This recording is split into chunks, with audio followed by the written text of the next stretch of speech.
I actually hate sitting up here. I feel so far away. I asked the staff if we could move the chair position down to the front row, but they said there's no room for the benches so that we couldn't reverse the order of the dais. But another day, another room.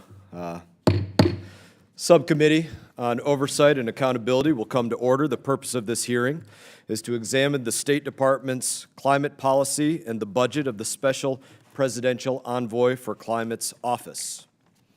I now recognize myself for an opening statement. As we examine the State Department's climate agenda and budget, we are joined today by former Secretary of State John Kerry. Thank you for being here today. First ever Special Presidential Envoy for Climate. Mr. Kerry, you're sitting in a newly created position, but from all of the research that I've done in 2 years, you've largely managed to avoid any real oversight or accountability in that position. Now, my community cares about this as an issue. We sit on Florida's East Coast. We felt the consequences of environmental disaster. I'm a member of the Bipartisan Climate Solutions Caucus, a co-chair of the Roosevelt Conservation Caucus, and I believe that it's critical that we do work to defend our environment, clean air, clean water, public health. Protecting our environment is important. I don't know a person literally in Congress that doesn't believe that protecting our environment is important, but as you and I have discussed, and I've said this to you before, you can't worry about the efficiency of your home if you can't make rent, if you can't make your mortgage payment, and you can't worry about the emissions of your automobile payment, of your automobile if you can't make the payment on your car. You can't worry about the way America is electrified, or you have to worry about the way America is electrified as we look to the future to make sure that our electric grid can support the policies that are being pushed. And it seems in many cases like you are hell-bent on enacting policies not by votes through the House of Representatives and the Senate, but by fiat. Secretary Blinken has said that your leadership will be indispensable in weaving climate into the fabric of everything we do at State Department. Personally, I don't believe that climate should be the focus of every part of diplomacy, which is the job of the State Department. And I believe that we probably disagree about that, but regardless, it is clear to me that you, even having served as a longtime senator, you are willing to push the envelope of what it means to live in a constitutional republic in order to get the agenda that the administration sees enacted. And no matter how somebody watching this hearing feels about climate change, I believe that that should be of large concern to them. This is my chief concern about your office. You're serving on the National Security Council, but you're not confirmed by the Senate. In your previous role as Secretary of State, you unilaterally entered our nation into some of the largest agreements, like the Joint Comprehensive Plan of Action, the Iran nuclear deal, unilaterally bound Americans to set standards that would dramatically increase their cost of living or affect their way of life in the Paris Climate Accords. And I believe that speaks volumes about your overarching philosophy as it applies to governing and what you're doing now as what some people have called the climate czar. Mr. Kerry, nobody voted for you in this body. It seems like, once again, the rules don't apply to the president's inner circle. He has called you his best buddy. That brings me to my second concern that I want to speak about today, and it's just basic levels of transparency, the mechanisms of transparency in government that your office has not participated in to be accountable to the people. Every time you travel to a climate summit or King Charles' coronation or the wedding of the Crown Prince of Jordan, you're supposed to document the carbon emissions generated by your trip. Your office has failed to do so. You're supposed to produce an organizational chart of your office. Your office only did so when there was a lawsuit filed and filled in none of the names of the people that work in your office. You ignore most congressional requests for documents, have ignored those from the House Foreign Affairs Committee and the House Oversight Committee for months. You're supposed to respond to FOIA requests, but claim that it would take years to produce basic budgetary information, in some cases not willing to release it until 2024. You're supposed to be clear about the work that you do on behalf of the American people, but you don't have a landing page on the State Department's website. I don't believe this is how you fulfill the White House's promise to bring transparency and truth back to government. And it is my assessment that you are afraid of the American people knowing exactly what it is that you are up to at places like the climate change conferences that you attend. You are headed off to COP28 soon. You've been to COP27 and other summits, and purporting to represent the United States of America, but you're not representing the United States of America's people, in my opinion. I believe that you are representing a far-left radical agenda. Those are my beliefs. But the truth is, because of the lack of transparency, no one really knows exactly what it is that you are representing. So in that, I'm going to turn it over to my colleague, Ranking Member Crow, or I don't know if you want to turn it over to Mr. Meeks first or not, but I will turn it over to you for an opening statement, my friend. Thank you, Chairman Mask, and thank you, Mask, and thank you to our witness, Secretary Kerry, for appearing here today. It is safe to say that I have a very different view of your work and this subject than my friend, Chairman Mast. I represent a district in Colorado, a state that has been shaped dramatically every year by changes to our climate. Climate crisis is real. There is no doubt about that. My constituents know that. As we sit here right now, millions of Americans are dealing with extreme weather events that are causing terrible, terrible disasters across vast swaths of our country.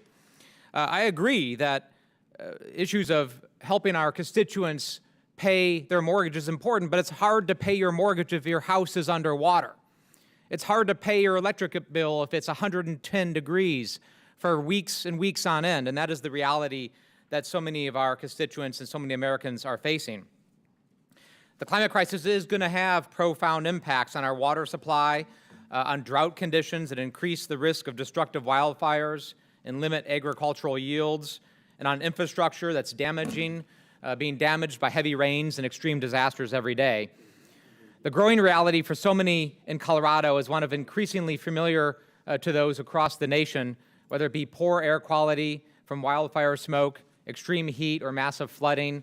The ramifications of climate change are widely felt. A changing climate has and will drive mass migration. It will exacerbate food insecurity, it will worsen health indicators, and it will challenge every government on earth to adapt to extreme stress on the goods and services they need to deliver for their citizens. This global problem then requires global solutions.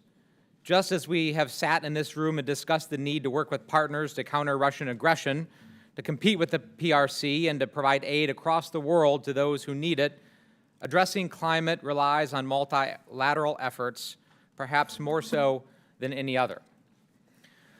Securing more ambitious commitments from countries around the world is only one part of the puzzle.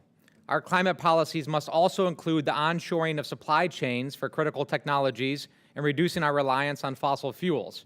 As an added benefit, these policies will drive economic growth, strengthen industry, and create new jobs in the process. These solutions are necessary because climate change stresses not one system, but all of them. As a former Army Ranger and in my work in Congress through the Foreign Affairs and Armed Services Committee and the Intel Committee, I've directly wrestled with the national security impact of our changing climate. That national security impact may be the resiliency of our nation's bases. It can have on our existing infrastructure to withstand rising sea levels and extreme weather events. The question is, are we resilient in ensuring that we can sustainably defend our nation without delay or obstruction? The instability that climate change drives can also create new national security challenges beyond our borders. How will we respond to the millions of people across the world who lack sufficient food, clean water, shelter, medical care, functioning infrastructure, safety from conflict, and reliable good governance? The diplomacy that we need to meet these challenges head-on requires that we lead by example. The absence of our leadership would leave an open door for other nations, including China, to fill in our stead. I am very encouraged by this administration's efforts to recommit the United States to environmental protection and to bold multilateral engagement.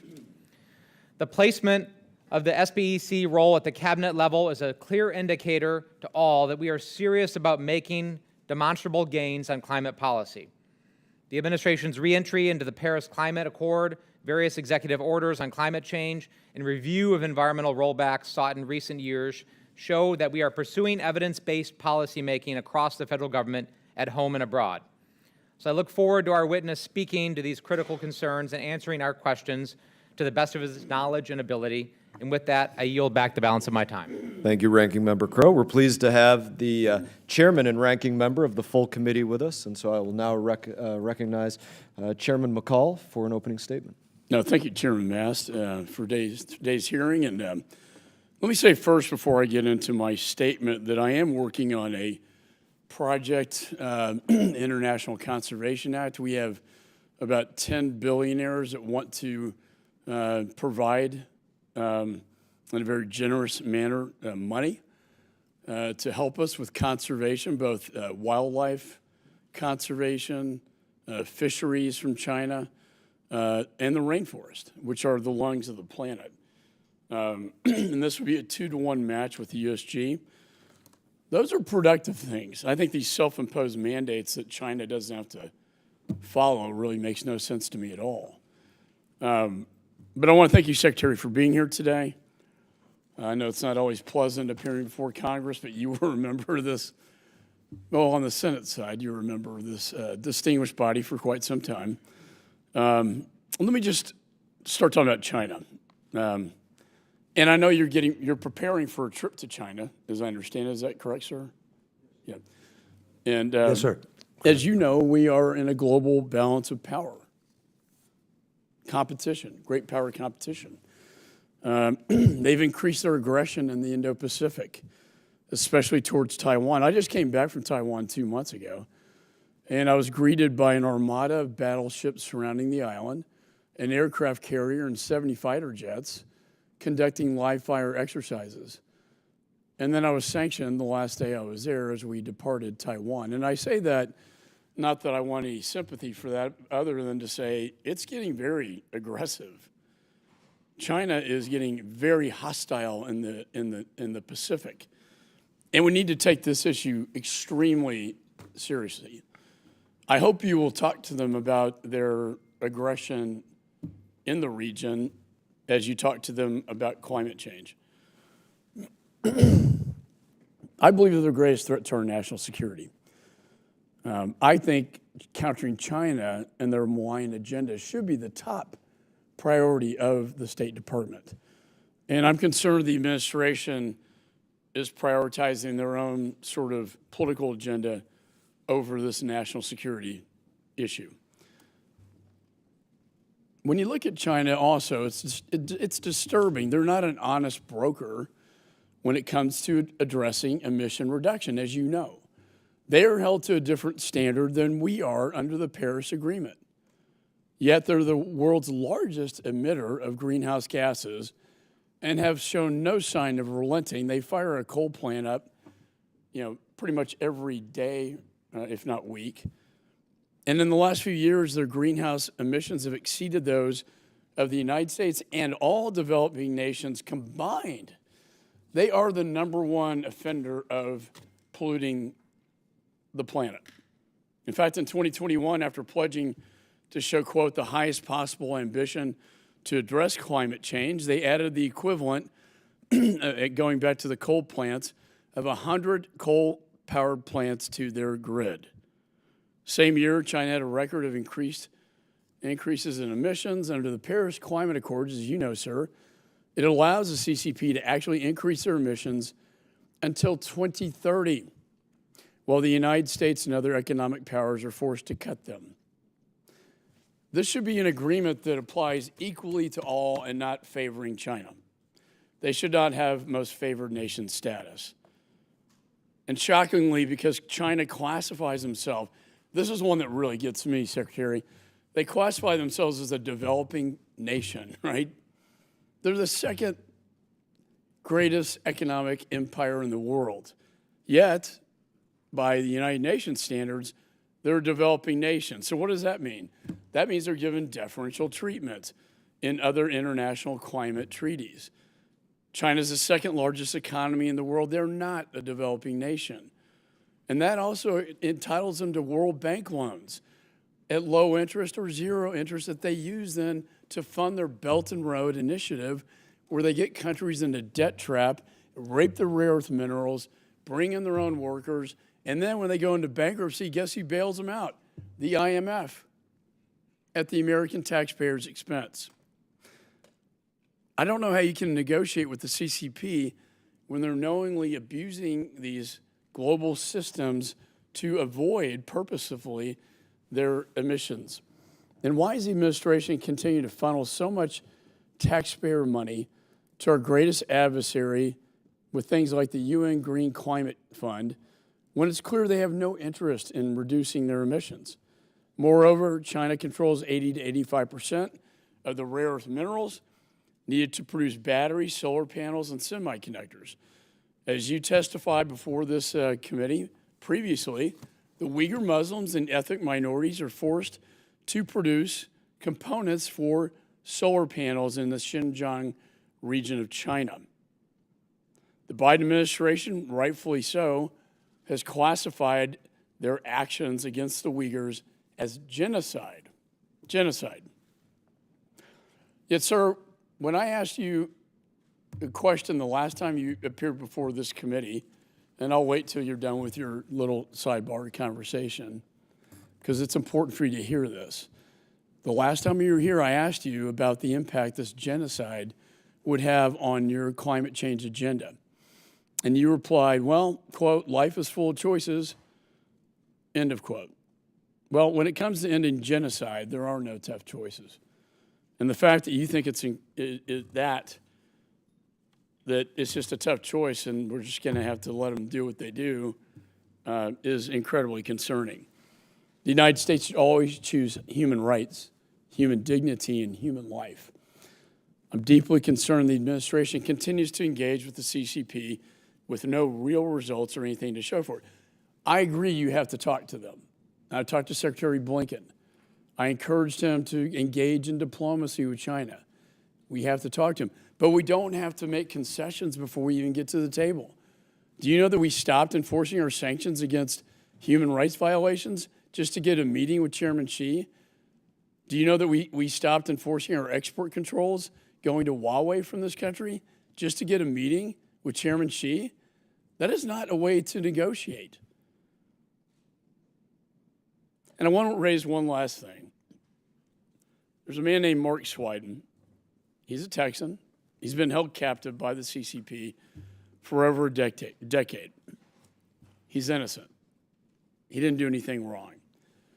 He's been charged with fabricated charges, drug possession, and now he's scheduled to be executed by the Chinese Communist Party for doing nothing wrong. He will be executed if we do nothing to stop this.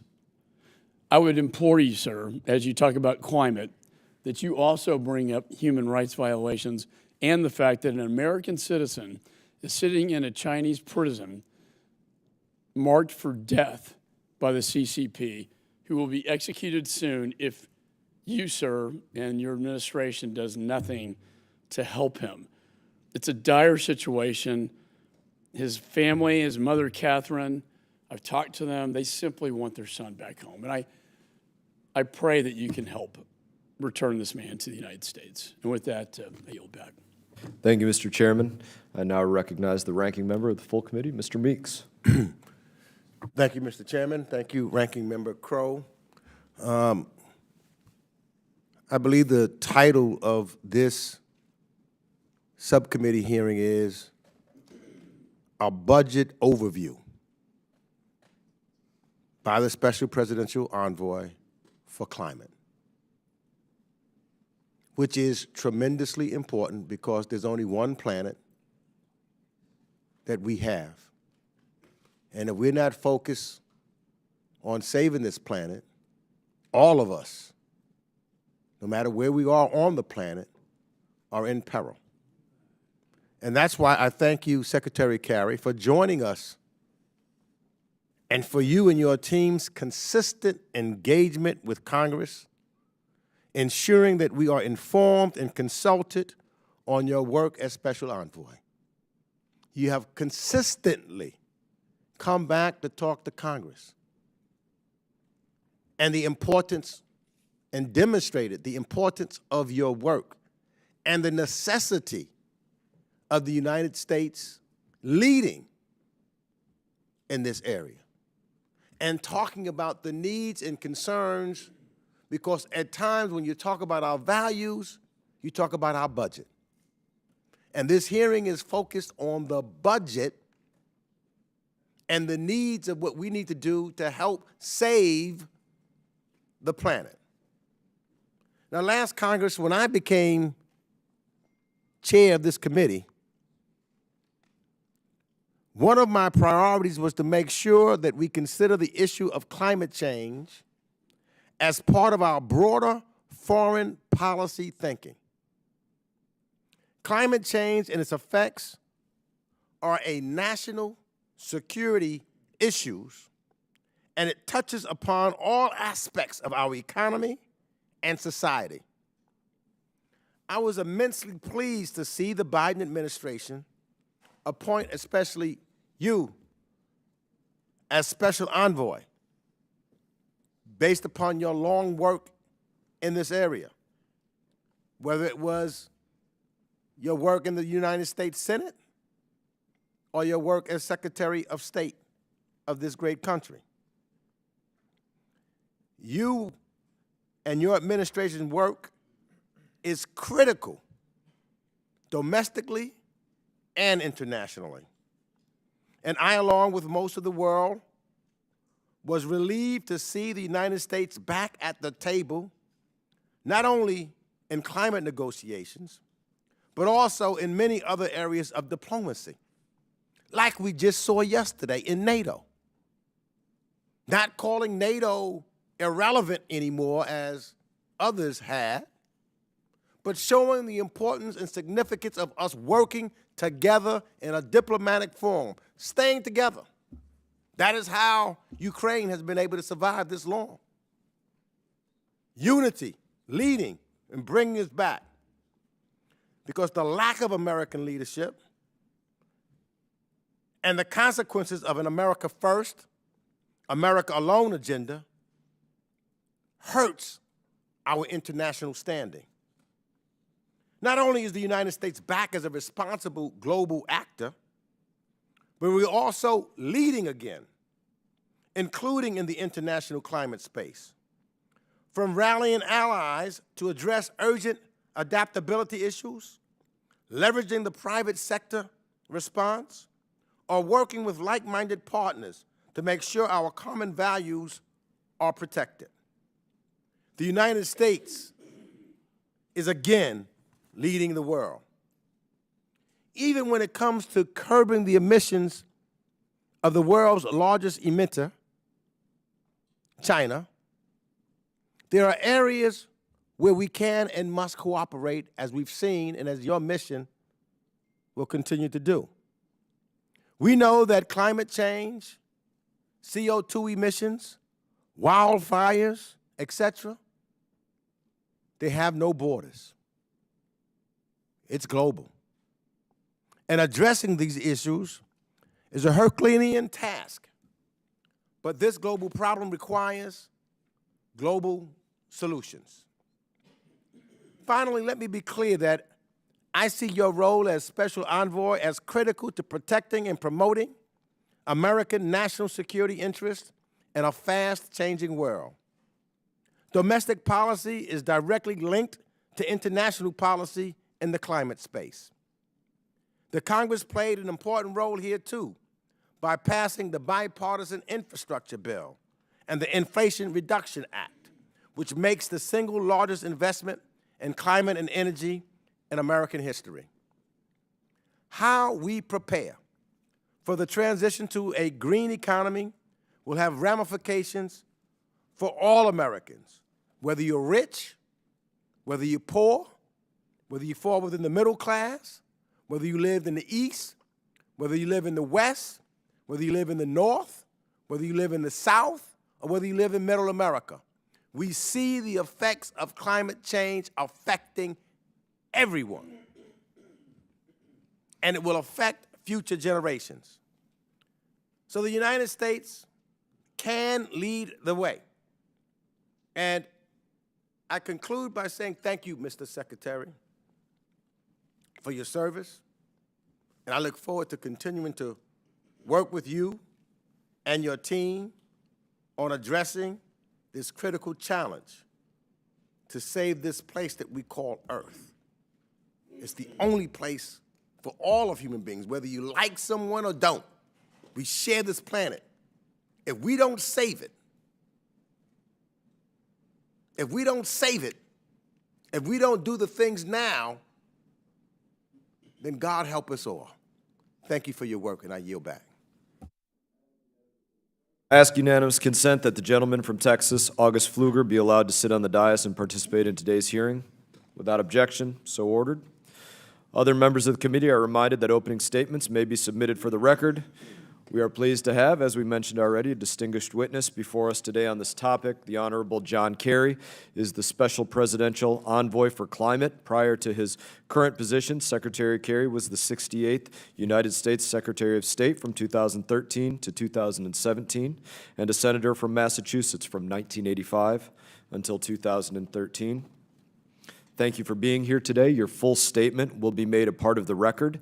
I'll ask that you keep your spoken remarks to 5 minutes to allow for time for members' questions. And just to give a warning as we do move into questions after that, members will be recognized for 5 minutes. If you get a question in before those 5 minutes are up, I'll give you about an extra minute to answer that question if they squeeze one in at the end there. I now recognize Secretary Kerry.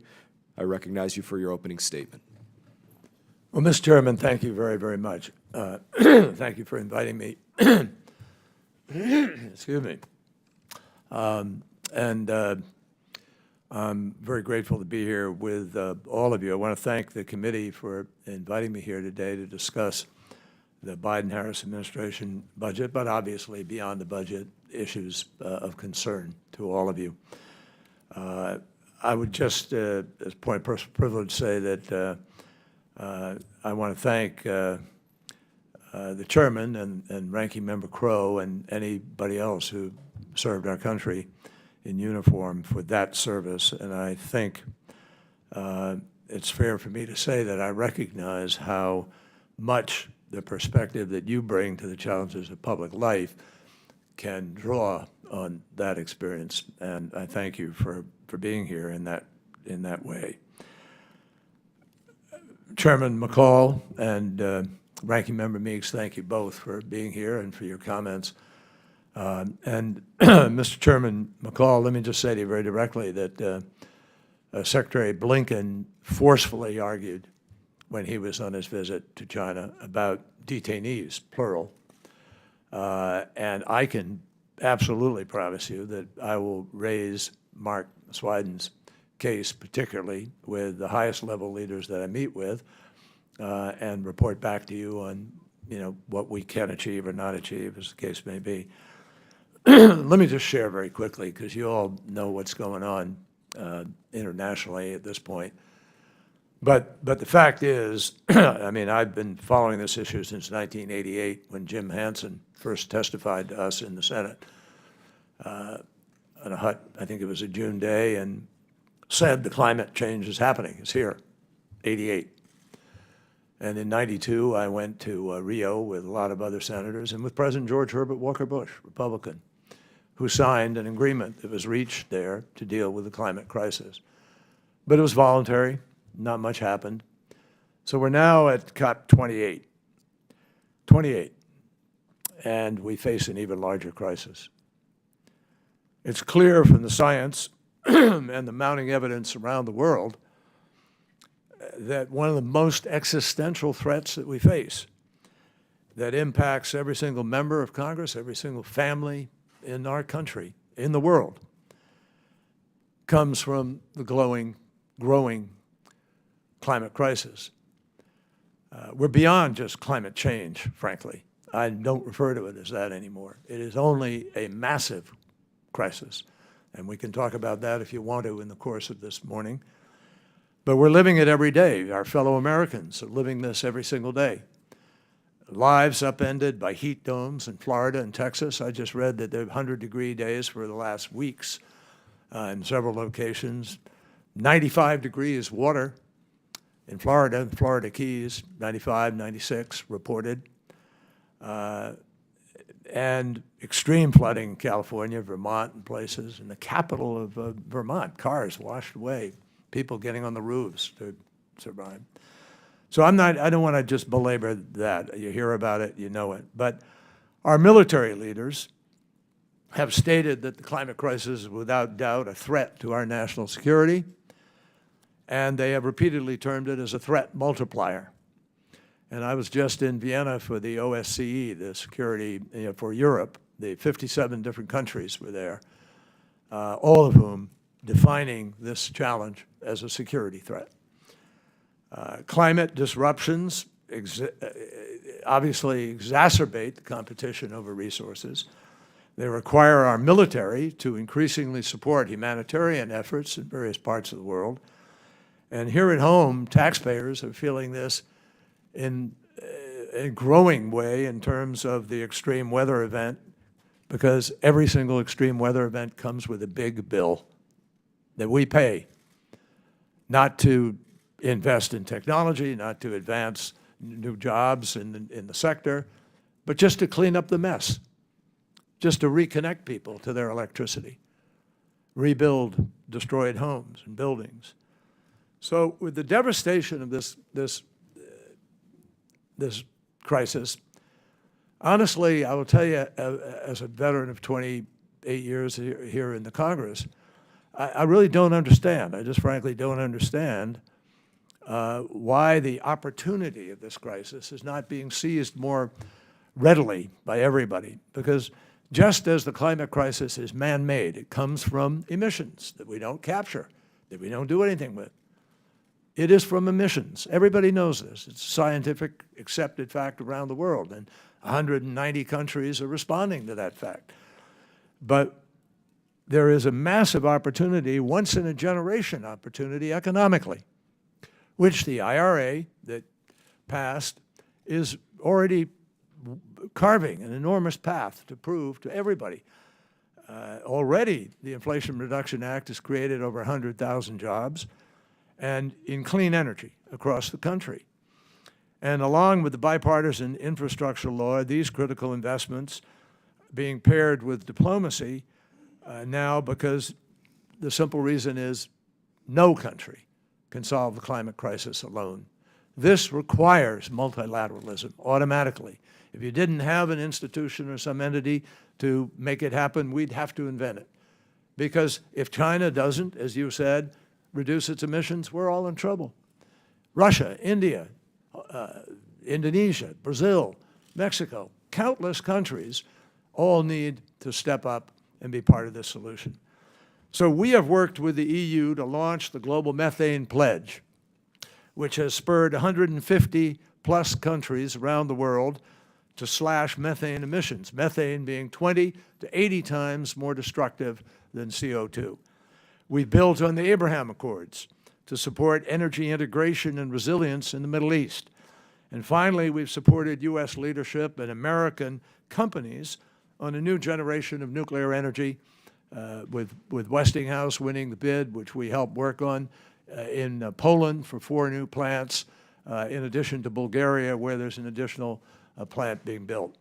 So every step forward that this administration has taken has been really to protect our national security, to strengthen our economy, and leave behind a safer planet for our kids and grandkids, and also to recognize that all of us have to be part of this solution. Also, every step we've taken is based on the best science that we can understand and determine.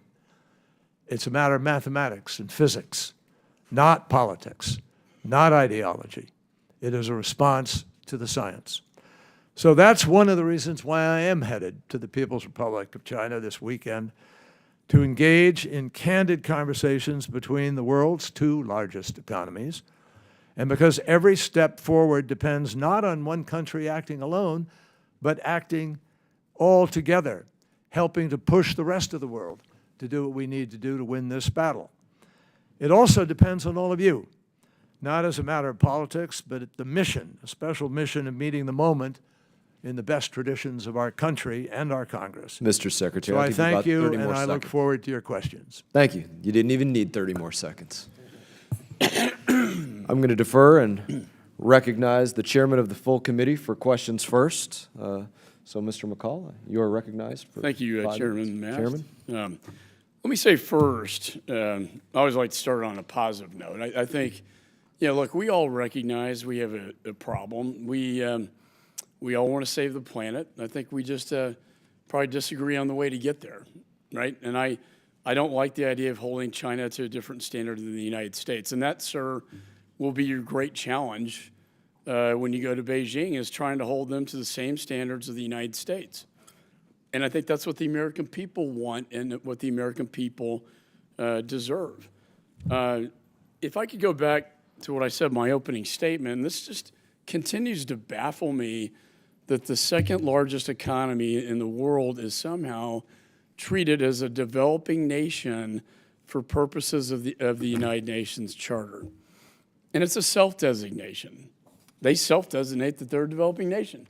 So what does that mean? That means they're in the WTO. That means they're given preferential status when it comes to World Bank loans. At sometimes low interest, sometimes zero interest loans, that then they turn around and use at usurious rates to get truly developing nations in a debt trap.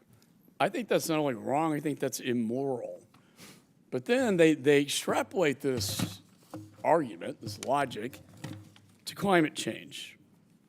They say, in their own words, they say China has said its carbon emissions should peak by 2030, and I assume that's why you're holding them to this 2030 standard in the Paris agreements. But then they say they decline with the goal of reaching carbon neutrality by 2060.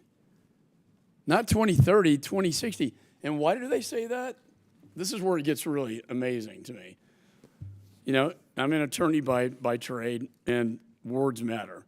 The country, the world's largest carbon emitter, has argued that it is still a developing economy and should not be held to the same standards as developed countries in reducing carbon emissions. My question, sir, is very simple and very straightforward, and I hope you will give me a good answer to this one. How in the world can the second largest economy maintain to you and the rest of the world with a straight face that they are a developing nation, giving them preferential treatment, not only to fund their Belt and Road, but to get this special designation to not comply with an agreement we have to comply with sooner, but in their interpretation, not until 2060. And sir, I'm not saying this to make anybody feel bad or be argumentative, but as you make your case to the American people, they don't understand this. If I talk to my constituents back home and say, yeah, Secretary Kerry's going over there trying to save the world, and it's great, but hey, guess what? China doesn't have to comply till 2060 because they lie and say they're a developing nation, self-designated, and guess what? The United States, we got to comply almost immediately. The American people understand fairness, and honestly, sir, they do not see this as fair. I can't disagree with that. They do not see it as fair because a lot of people are concerned about this differential in the designation. I'd just call your attention. Let me just, first of all, I wanted to thank you for the shark fin sales elimination, which has really had an impact. I've been passionate about the oceans for years, and we've had the ocean conferences, and that was one of the big issues that we had there, and that's a major step, so thank you. And also, I greatly appreciate the U.S. Foundation for International Conservation Act, Senator Coons, Senator Graham, et cetera. I think these are important steps, and they show what we can do on a bipartisan basis. With respect to this developing, it should confound anybody at this point in time. And it's one of the topics. I've raised this with my counterpart in China and others. Now, we are at a point in the process of the meetings that are annual under the UN process where there's going to be a revisiting to that within that process. I think it's next year. And we've already been talking with people because we're going to need to find a way to put more money on the table, concessionary funding, in order to attract some of the private capital that is necessary. Because in the end, no government's going to solve this problem. This is going to be solved by the private sector. And the private sector is already massively engaged. We have a record amount of money moving into venture capital. We have a record amount of money that is targeted for investment, but won't deploy without our ability to be able to reduce some of the risk, which is something my office, our office, has been working on very, very diligently. And I know my time's, before the chairman gavels me down, I don't like to be gavelled down. I'm a chairman, so. but let me just say, if you could walk away from this summit with just that one result, to take away their developing nation status, sir, I can't tell you how significant that would be to the rest of the world for a lot of reasons. And you know it's not a fair designation, it's a self-designation. And Correct, but can I say to you, Mr. Chairman? if I could have your assurance you're going to bring it up. Yeah, look, I understand that. Let me just be frank with you. That's not going to happen in this visit. It's just not a mechanism or a rationale. It's just not going to happen in this visit. But the Chinese government understands that this is a growing issue of concern. And I just respectfully would say to you, this comes out of, I mentioned 28 COPs, and I've been to too many of them. And way back in 1997, when we had the COP in Kyoto, the Kyoto Agreement was reached, and it just couldn't work because it was mandatory. And a whole bunch of people said, with understandability, we're not going to do that if the Chinese aren't going to do that. So what's happened is we've been deadlocked until Paris. Paris, the breakthrough in Paris was, okay, let's not continue to do nothing because of this designation issue. Let's at least get every country to agree to sign on to something. And what's happening is, around the world, this has had impact. And it's actually working better than you might think, but not yet addressing the question you've raised. Thank you, Chairman. I now recognize Ranking Member Crow, who I believe will recognize Ranking Member Meeks. Yep, we're following the protocol. I recognize Ranking Member Meeks. Sounds like spies like us, right? Doctor. Again, I thank the chairman and the ranking member for allowing both the Chairman McCall, and myself to ask our questions and be able to make opening statements. And I think that where I wanted to go was right, which you were talking about when you dealt with the Paris Agreement. I was at several COPs myself, and the last one in particular, because as I look at this, it's the United States, but it's also the rest of the world. And so I'm interested in making sure, and I'm an admitted multilateralist, I feel that we've got to look at it and make sure that we're engaged with our allies and friends, and even at times our adversaries, to get things done and to accomplish things. So I was curious to see what your answer would be now that the Biden administration has re-entered into the Paris Agreement. What kind of response have you gotten from our international partners that we are back into it? Because I think collectively we got to deal with China, collectively we got to deal with other emitters like ourselves. How have you been received, and what do you think that to the benefit of us re-entering? Well, Mr. Ranking Member,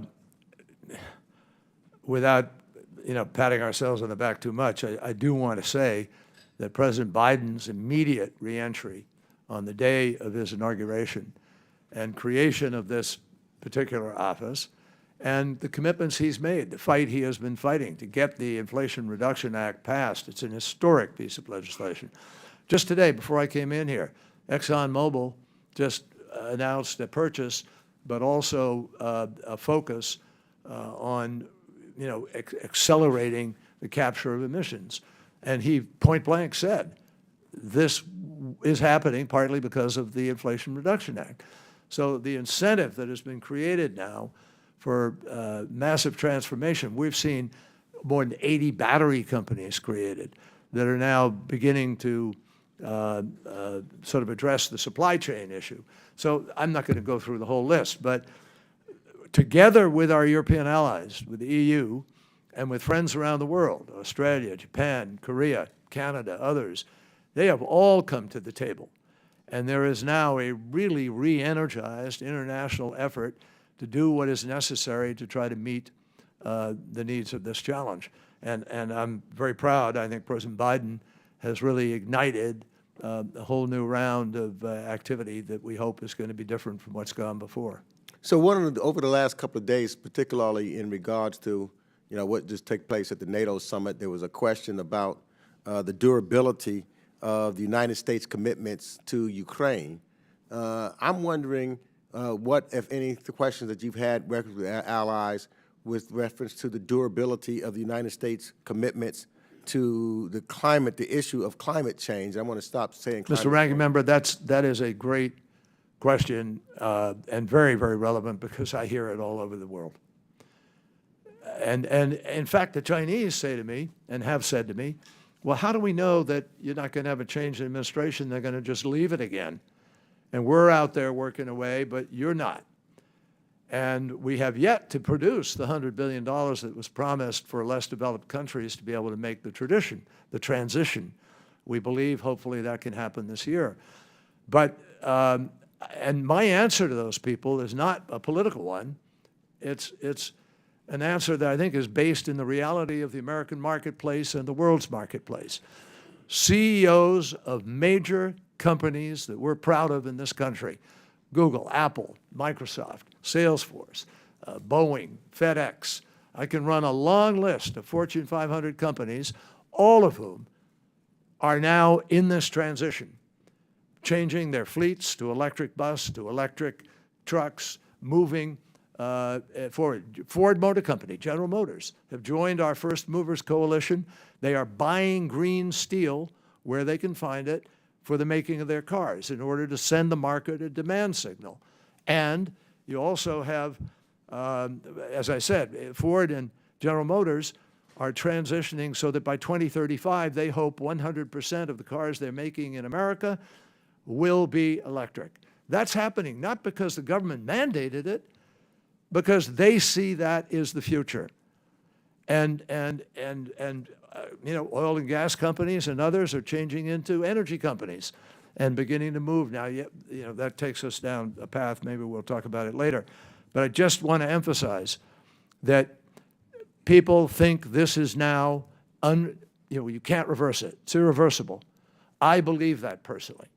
I am convinced we are going to get globally to a low carbon, no carbon economy globally.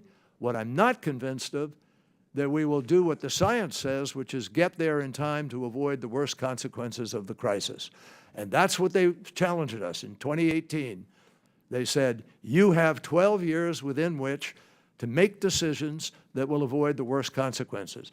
That's what we're doing in our international diplomacy, trying to accelerate those decisions and accelerate the marketplace. We're not doing command and control. The Inflation Reduction Act is not a command and control act. It creates incentives. But businesses are making their own decision that that's worthwhile, and the market is going to be there, and they want to be there. Thank you, Ranking Member Meeks. I now recognize myself for 5 minutes. Again, I want to go back to my opening remarks. I want to talk about some of the lack of transparency and just say, Secretary, number one, can you direct me to your website, your landing page, your About Your Office section, mission statement section of your website? Well, I have a state.gov/whatever. I can direct you to the CN, the congressional notice, which had a very detailed chart that I have here, which lays But out every our consular, every bureau, they have a website, tells about their mission statement, everything. Do you have that at state? Because I couldn't, honestly, myself and my staff, we couldn't find that. Well, we certainly have location. If y'all find it, get it to us. We use Love the to have it. State Department website. So you use the states, but you don't have your own landing page on state that says about you, your mission statement, you name it. We Check. I want to move on to some other levels of just what's going on with the hierarchy in your office. As I said, 2021 FOIA request. Your office replied that you wouldn't get back to it until about 2024. It's 2023. We'd like a few answers. Now, I'm not going to ask for every one of these, but I would love to know the names of the individuals that actually answer to you. Who are the ones that directly answer to you so we can know a little bit about it at your office? And then we'll give this chart to somebody in your office, and maybe they can fill out the rest of the names while you're here answering questions for us. It would be very helpful. Who is your Deputy Envoy for Climate? I have two deputies, and they are well-known. They're very experienced people, Rick Duke and Sue Biniaz. But I'm not going to go through all the names Rick Duke here. and who? Mr. Chairman, Sue Biniaz, who's one of the most experienced negotiators in the world. Is Mr. Chairman, Sue let me your just say to you, principal deputy? Mr. Chairman, I'm not going to fill them in here in this way because that would be a violation of our process within the State Department. You're not going to tell us who's I'm not working going in to your go office. through them by name because that is not the required process of the State Department. Who's the principal deputy for Climate in your office? As I just said to you, Mr. Chairman, Who's the chief of staff? I am going to go through the normal process. Now, an algorithm kicked out that date, the one you're referring to. I'm not going to a argue human about being. it, Mr. Kerry, Secretary Kerry. I'm not going to argue about it. You said you're not going to answer. You're not going to answer. It's par for the course. No, I'm like going I to said, there answer was a through FOIA the request. process. 2021 said it wasn't going to be answered until 2024. I'm not going to spend my time arguing about it. You said you're not going to answer now. Mr. Chairman, I'll don't accept just it. cut me off. What I'm trying to do is tell you I'm going to follow the process of the State Department, which is normally followed. Where there are circumstances requiring that someone know who the person is, the State Department has complied and done that. Every office, Where every there is consular, not a every bureau, they have a requirement that they- hierarchy. You where go there into is the not a military base, requirement- it says Joe Biden, it says the secretaries, it says there's a hierarchy. This is standard practice for government. We I'm not gonna have argue that it's presented not standard with the practice. You've been it congressional long enough. notification I want to the point another creation arrow of on this my chart office. here, Mr. Secretary. We Can you just help presented us out? that Do you answer. answer to the executive office of the president, or do you answer to Secretary Blinken? Because I have emails I from respond directly to the President of the United States, but directly with- to the president.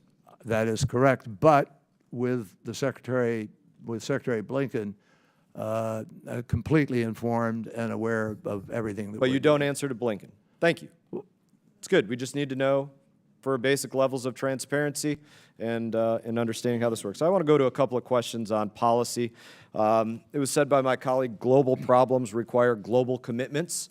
And I want to go to some of the global commitments that you might be looking at in COP28 that were looked at in COP27.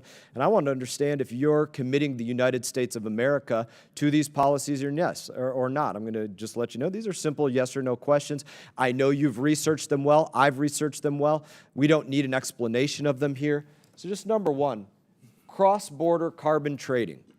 Are you planning at COP28 to commit, this is the number one issue there along with climate reparations, do you plan to commit America to cross-border carbon trading, as my colleague put it, in global commitments? There's no current proposal or plan that's been agreed to which would require us to do that. Do you plan on working on a global plan for cross-border carbon trading? We're exploring with a lot of countries what the various approaches might be, and President Biden has charged us to examine cross-border adjustment mechanisms in order to understand how we can deal with the question of very carbon-intensive produced goods coming into our country where our folks are trying to reduce I'll emissions. put yes, but say it's a maybe because you didn't answer completely affirmatively. I'm going to ask one more question. Well, then though, you make this a in my game. time. If you're turning that into yes when I didn't say yes, you're playing games. You Mr. said it's Chairman. a maybe. You didn't say no. I You didn't. say- Well, why don't you create a maybe and put it up there? Next time I will create a maybe. We'll put it in yellow. We'll put the yes in green and the no in red, and we'll put a maybe in yellow. Next time we'll do that. I do want to get to one last question. I'll give you a little extra time, Ranking Member, and that's on this one because I know it's another major priority for COP, and that is, are you planning to commit America to climate reparations? That is to say, we have to pay some other country because they had a flood or they had a hurricane or a typhoon or a No, wildfire. under no circumstances. Very good. I'm glad to hear you say that. I do have a no. I'll Why put don't it you up create there. an exclamation point beside it too, so you can get. I will write in an exclamation point for you, Okay. and I'm glad that we have agreement on that. I don't know if my black pen will work. We'll see. There we go. There's your exclamation point. Ranking Member Crow, I yield you 5 minutes. Thank you, Chairman. Secretary Kerry, I'm not planning to game show this. I don't have a board because that's good theater, but it's not good legislating, and it's not necessary oversight in my view. Nor am I going to ask any member of this committee who their scheduler is, who their comms director is, who their staff assistant is, because that's not how this works. And we all know that, actually. And before you were cut off, I believe you were about to say, and I'll give you an opportunity to actually complete what you were going to say, that you're going to follow the regular process and respond to the chairman's questions. Is that accurate? Yes, not only are we going to follow it, I believe that about 600 pages were delivered yesterday or the day before yesterday in answer. Look, there are a lot of requests that come in. There's a massive amount of requests and a very small office. And we have there are two tracks that we address. One is the oversight. We have oversight committee, oversight personnel. They are the ones who are responsible for that. I don't literally touch that. It goes directly to that office. The second track is through the FOIA track, where there is a formal process with an office in the State Department for FOIAs, and they are responded to as fast as they can be. So, you know, if we could, I think our staff budgets were cut last year, not to mention, if we could get additional funding, we can have people speed it up. Yep, I appreciate that, and I, for one, have found you and your office to be nothing but transparent and forthcoming and cooperative, and there's no doubt in my mind that you'll continue to do that. But this is serious stuff, putting aside the graphics and the back and forth here, and there's very serious strategic competition at play, because the People's Republic of China is moving extremely aggressively in areas of the global south, South America in particular, and engaging with countries. They're trying to move them into their sphere of influence on the issues of climate, on the issues of resiliency. I've had a lot of discussions with leaders in South America who said, you know, we'd love to partner with you on this, but you're not coming to us as aggressively as China is in some instances. So could you just speak to the importance of the United States in leading on this and continuing to double down on this issue from a strategic competition perspective? Well, this is the largest, this opportunity to transition to clean energy is without doubt the largest economic opportunity the world has seen since the Industrial Revolution. Bigger by far, even not necessarily in impact, well, I'm not even sure I can say that, with respect to the technology revolution, because technology is going to be a critical component of what's happening. You've got huge investments taking place in green hydrogen, huge investments taking place in direct air carbon capture. A major company, Occidental Energy Company, is pursuing that, all in on direct air carbon capture. Others are trying to do other forms of capture and utilization and storage. Batteries have made remarkable progress. That's going to continue. The cost of solar and wind is now almost literally negative. I mean, it's come down so far that it is, you know, almost the go-to initial effort. So it's safe to say there's incredible economic opportunity that is there for the taking if we're able to engage strategically and take advantage of it, and we're competing against China and others for that. We are competing, but and everybody has their own approach, and which is one of the exciting things here. We're not going to know what the winner is going to be necessarily, but they're going to be big winners here, and I think that we're seeing that transformation already taking place. And in the limited time, I want to push back on this fallacy, as I believe it, that it's a sign of toughness. Some people will think that it's a sign of toughness and strength to walk away, to quit talking, to quit engaging, even if we have areas of mutual interest with some countries, of which we have very real concerns and skin in the game, so to speak. So can you just very briefly tell me why it's important to still engage with China and others, even if we have conflict and real disagreements in other areas? Well, the administration is determined to try to stabilize what has been, particularly recently, a very unstable situation. And the president is obviously concerned, as I think most people are, about the potential for mistake, the potential for something to inadvertently drag us into an open, hot conflict where up until now it's been, sort of in a more reserved fashion. I think that that those who are involved in that side of the fence, and I'm not, I am dealing only with the climate, and President Biden and President Xi specifically determined at the beginning of the administration that they were going to try to separate climate because it's not a bilateral issue. It is a global, universal issue which threatens everybody on the planet, and we don't want it to become the hostage of some of these other tensions, all of which are real. There isn't one iota of diminishing of the reality of those other challenges through our office or anyone else. So we've been trying very hard to operate in a way that can maximize our output, notwithstanding those other tensions.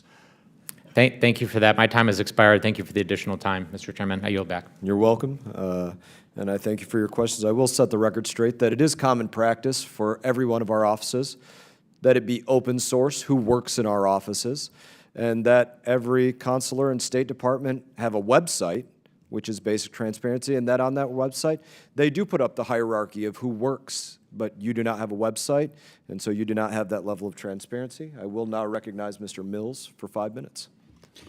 Thank you, Mr. Chairman. And yes, we actually even have websites like LegStorm and others that tell exactly who's in our offices, so it's kind of funny that the appointee does not. Secretary Kerry, thank you so much for coming here. I hope it wasn't too problematic for your operational team and your private jet to get here. But I will start with the fact that in an interview in September of 2021, when asked about the importing of solar panels that were built with Uyghur slave labor, that the trade-off between climate and human rights, you said life is full of tough choices.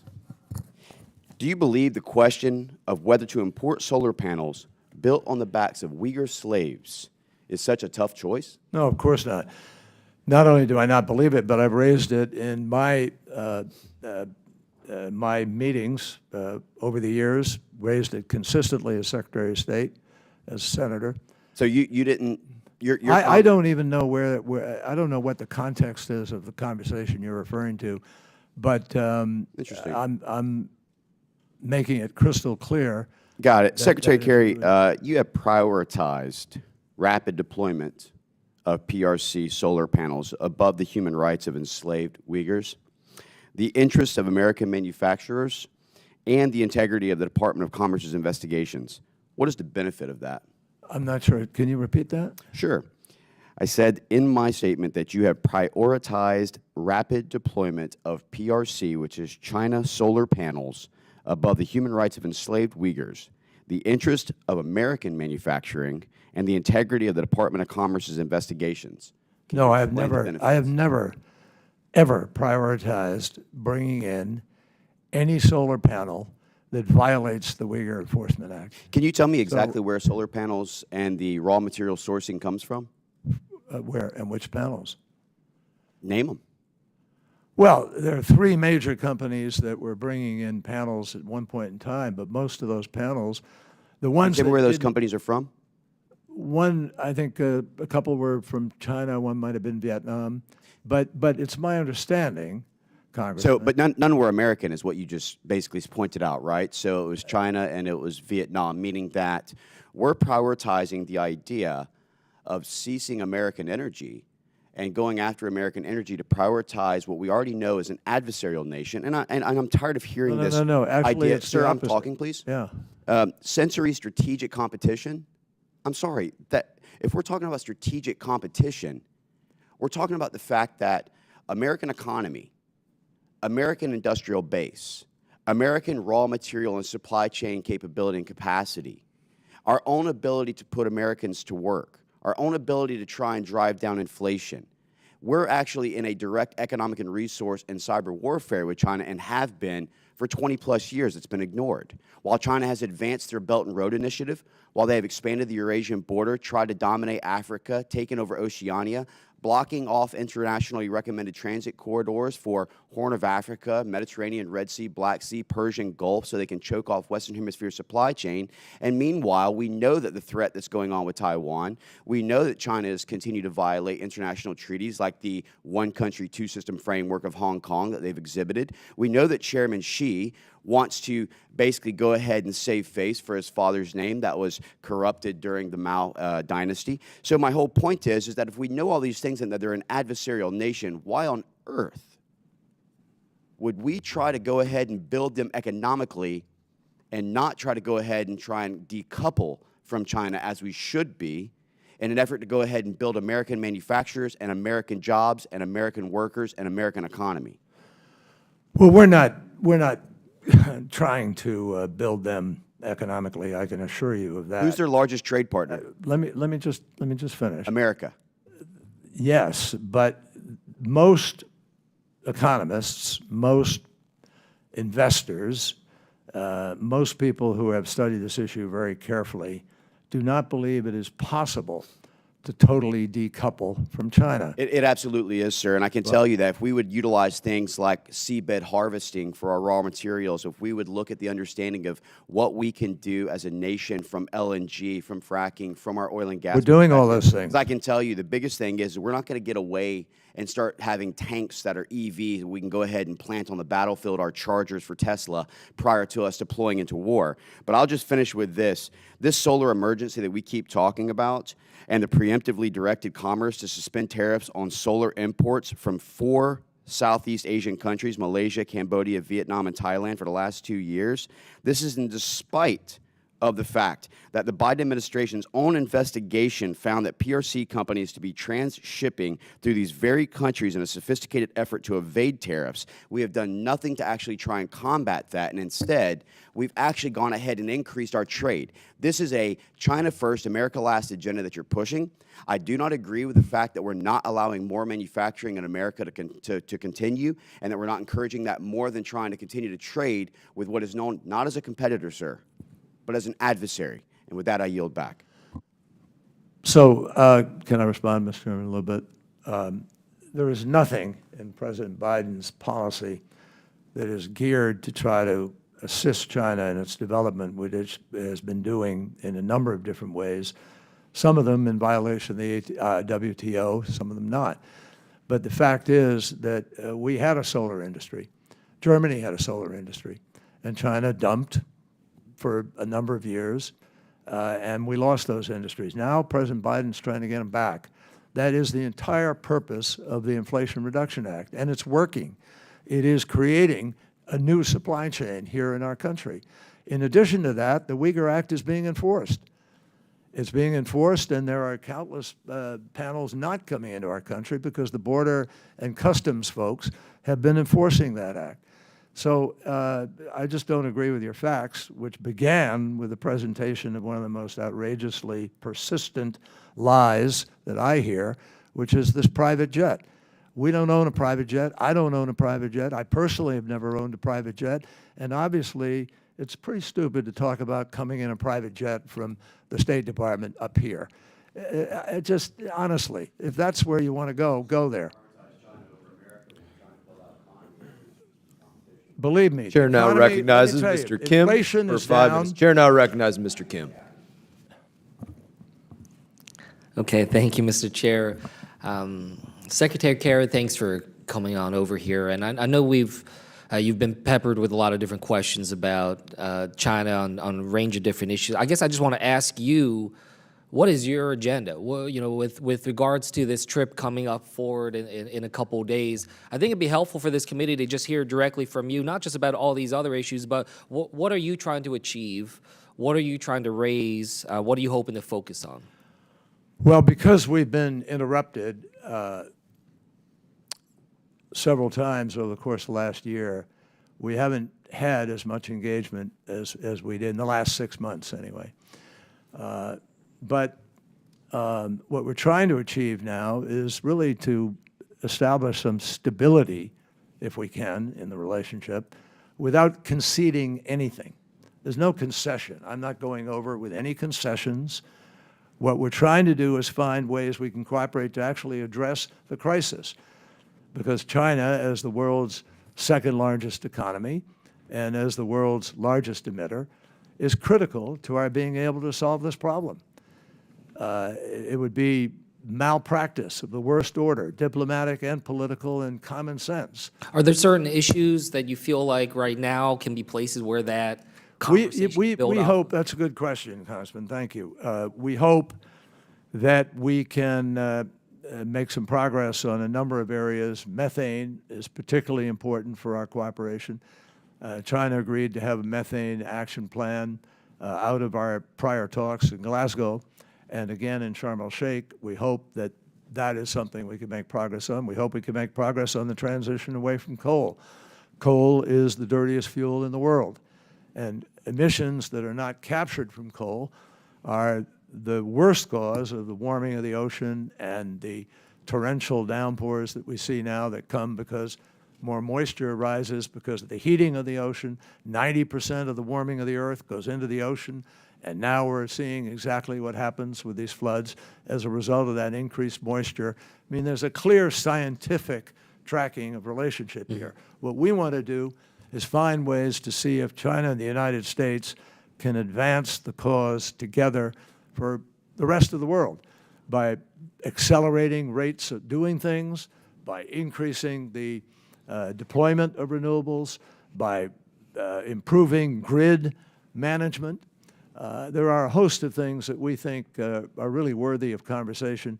And if we can make some progress on that, we think we can tampen down this edgy sense of competition, which could lead to a mistake which takes you to a place you didn't mean to go to. You talked about methane a couple of times. We've also talked about COP28 coming up later this year.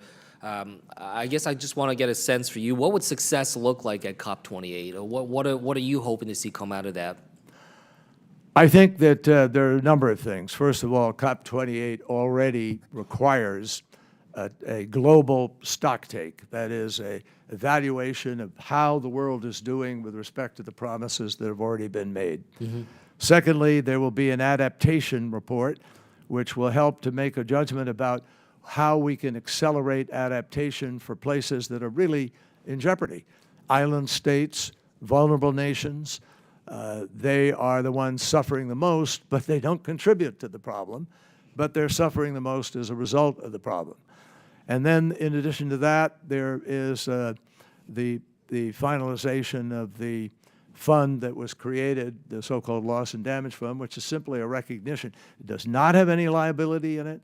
We specifically put phrases in that negate any possibility of liability, but it is there to try to help some of these vulnerable, less developed areas from the problems that they're facing. Now, in addition to that, we want to see global raising of ambition.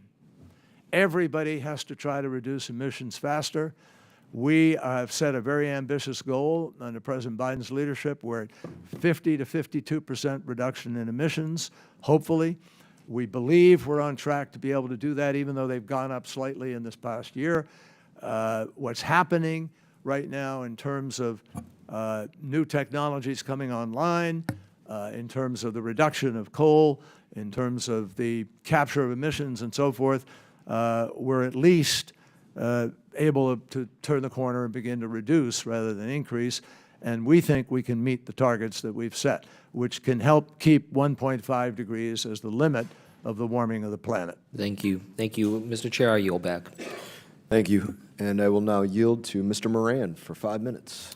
Thank you, Mr. Chairman. Mr. Secretary, you said earlier, this is a quote I wrote down when you were answering a question from one of my colleagues.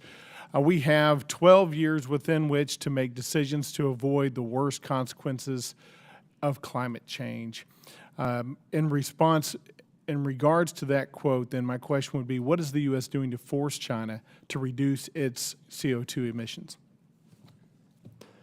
Well, the 12 years, first of all, was set by the scientists. It's not my number, it's their number. They say that's the framework. Regardless, you adopted that as truth today before the committee. I adopt the best science in the world as a good guidepost for good governance. So, And I think that's what we need to exercise. Now, you're the let me special answer your question. envoy on behalf of the president working on climate issues, and you take the position that we have 12 years within which to make decisions to avoid the, quote, worst consequences, then what are you doing to force China to reduce its CO2 emissions? Well, I'm going there to start with, but I'm not sure that that presence alone is enough to force them. But we're I agree certainly with that, it's a reasonable question. I mean, you've been asked to do this. I didn't ask you to do it. The president asked you to go abroad and to have this conversation with China. And so I want to know, what are we going to do to twist their it's arm the use so of they the do word force. I think that it's important to have a dialogue about how you can both reach agreement to do replace things the that word are force sensible. with influence? What are you going to do to influence China to reduce its CO2 emissions? Well, we've had very successful rounds of meetings with them and have moved significantly. China, let me give you an idea of what China is doing now in response to some of the pressure that I think has been evident. What They I are- want to get real specific about actions you're going to ask them to do. What actions are you going to go to the table? Well, we're and say, looking at the "We need CBAM. you to I do told this"? you. We're looking very closely at the CBAM, as is Europe and other countries. We're looking at other ways to be able to try. But our preference is to have China say, yeah, that makes sense. But Let's see China, but China hasn't, because in the past decade, as you know, we've reduced emissions here in the United States. But in the same time frame, China's emissions have increased. All the while, they continue to say we're working on it, and all the while, you continue to go over there and ask them to work on it. But we have not seen real deliberate action on their part to match the U.S.'s efforts in this regard. Is that correct? We have actually seen some action which isn't evident to everybody because people, they don't advertise it. But I'll tell you what's happening. Let me just answer your question.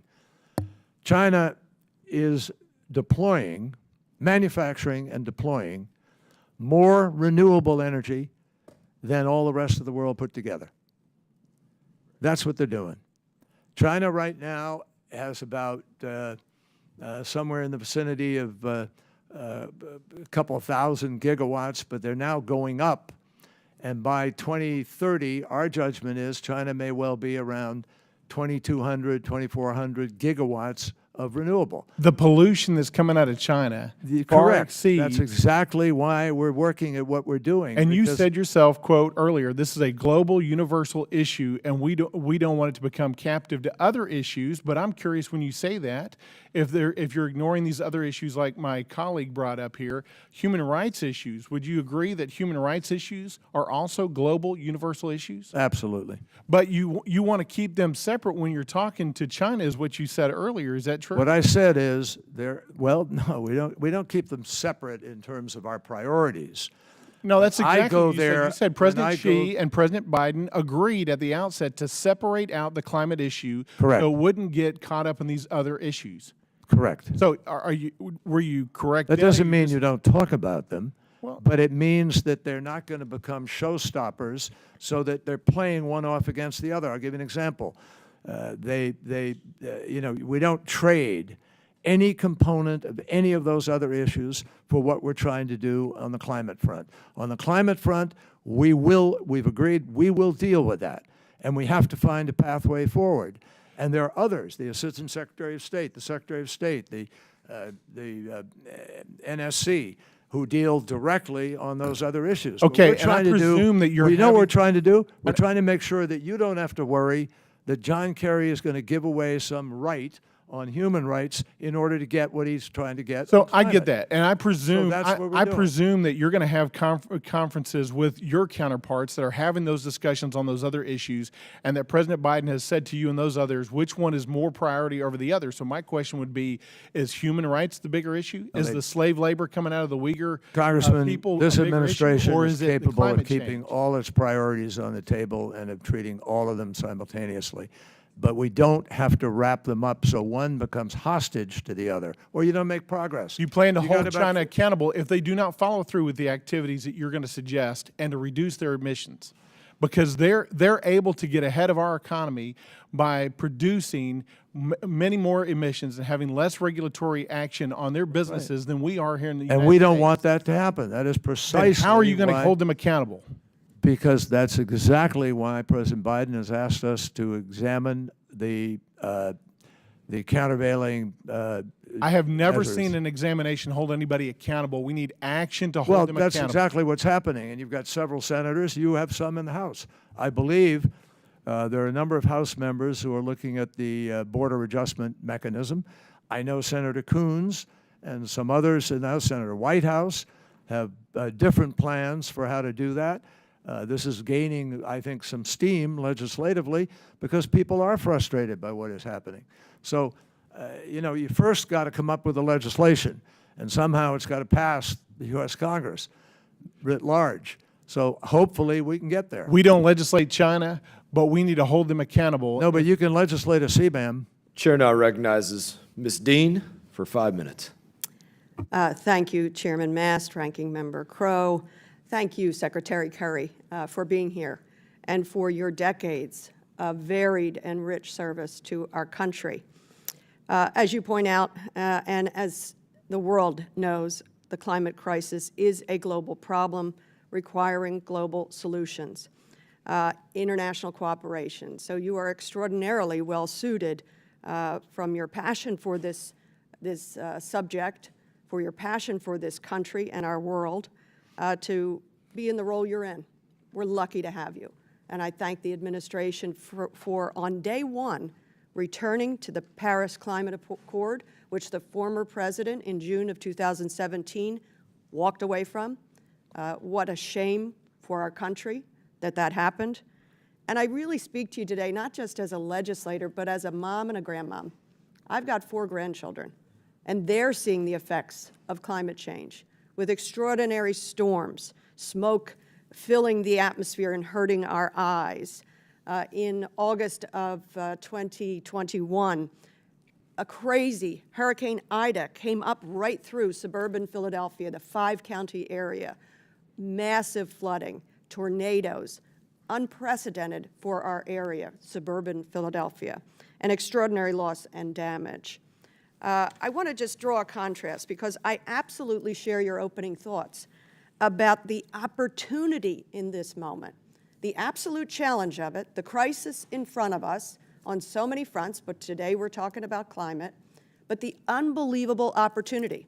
I have the honor of serving on the Regional Leadership Council. We're working directly with the administration for the Invest in America bills to bring these investments to every single one of our communities. You pointed out the investments, the historic transformational investments through IRA and infrastructure. Could you give us a little more detail? The Inflation Reduction Act dollars, those transformational dollars, as well as the bipartisan infrastructure bill, and what this massive investment, and I contrast this with the last administration, never got any of these things done, never dealt with climate, just pulls out of the accords. We got massive legislation passed to make a difference for my grandchildren and their children. Can you emphasize some of those investments we need to make? Well, the investments we need to make, happily, thank you, Congresswoman, I appreciate the question. The investments that need to be made are being made as a consequence of the Inflation Reduction Act. And there's a certain irony in it. The estimates are right now that about $338 billion of the targets of that act are being distributed in what are called red states, and there's about $180 billion that is going to what are called blue states. So the vast largest benefit is going to parts of the country where you have skilled workers who were in other forms of energy production who can readily be available and transition into the new technologies, whatever they're going to be, whether it's direct carbon capture or building out a storage capacity. I mean, frankly, one of the beauties, I think, of that particular piece of legislation is there's no one winner. It doesn't pick a winner. What it's doing is creating incentives so that people can go out and make their own decision about where they think the best opportunities are going to be. So a lot is happening right now. We have about 2,000 gigawatts of renewable power that is just queued up, waiting for approval. And what we need to do is find a way to bust that out. get it through the queue and approved, because that's going to generate even that much more energy and clean energy for the country. So that's one example of what's happening with it. I want to pick up on that irony. It's not lost on any of us where these investments will go. They will go out with equity, not going out following the votes or the lack of votes that came for these massive transformational, generational changes. I want to just take you to some of the opening statements, and I wonder what your reaction was. I think at some point someone called you that you were carrying a far-left radical agenda. I have to admit to you, if anybody thinks it is radical to care about the protection of this planet for future generations, sign me up. It reminds me of Martin Luther King in the letter from Birmingham jail when he was called a radical and an extremist. He said, wasn't Jesus a radical for love? So I embrace the term radical whenever I'm attacked that way, when I'm focused on something so worthy. What are your thoughts? Are you embracing some far left radical agenda? Well, thank you for the opportunity to hang myself. I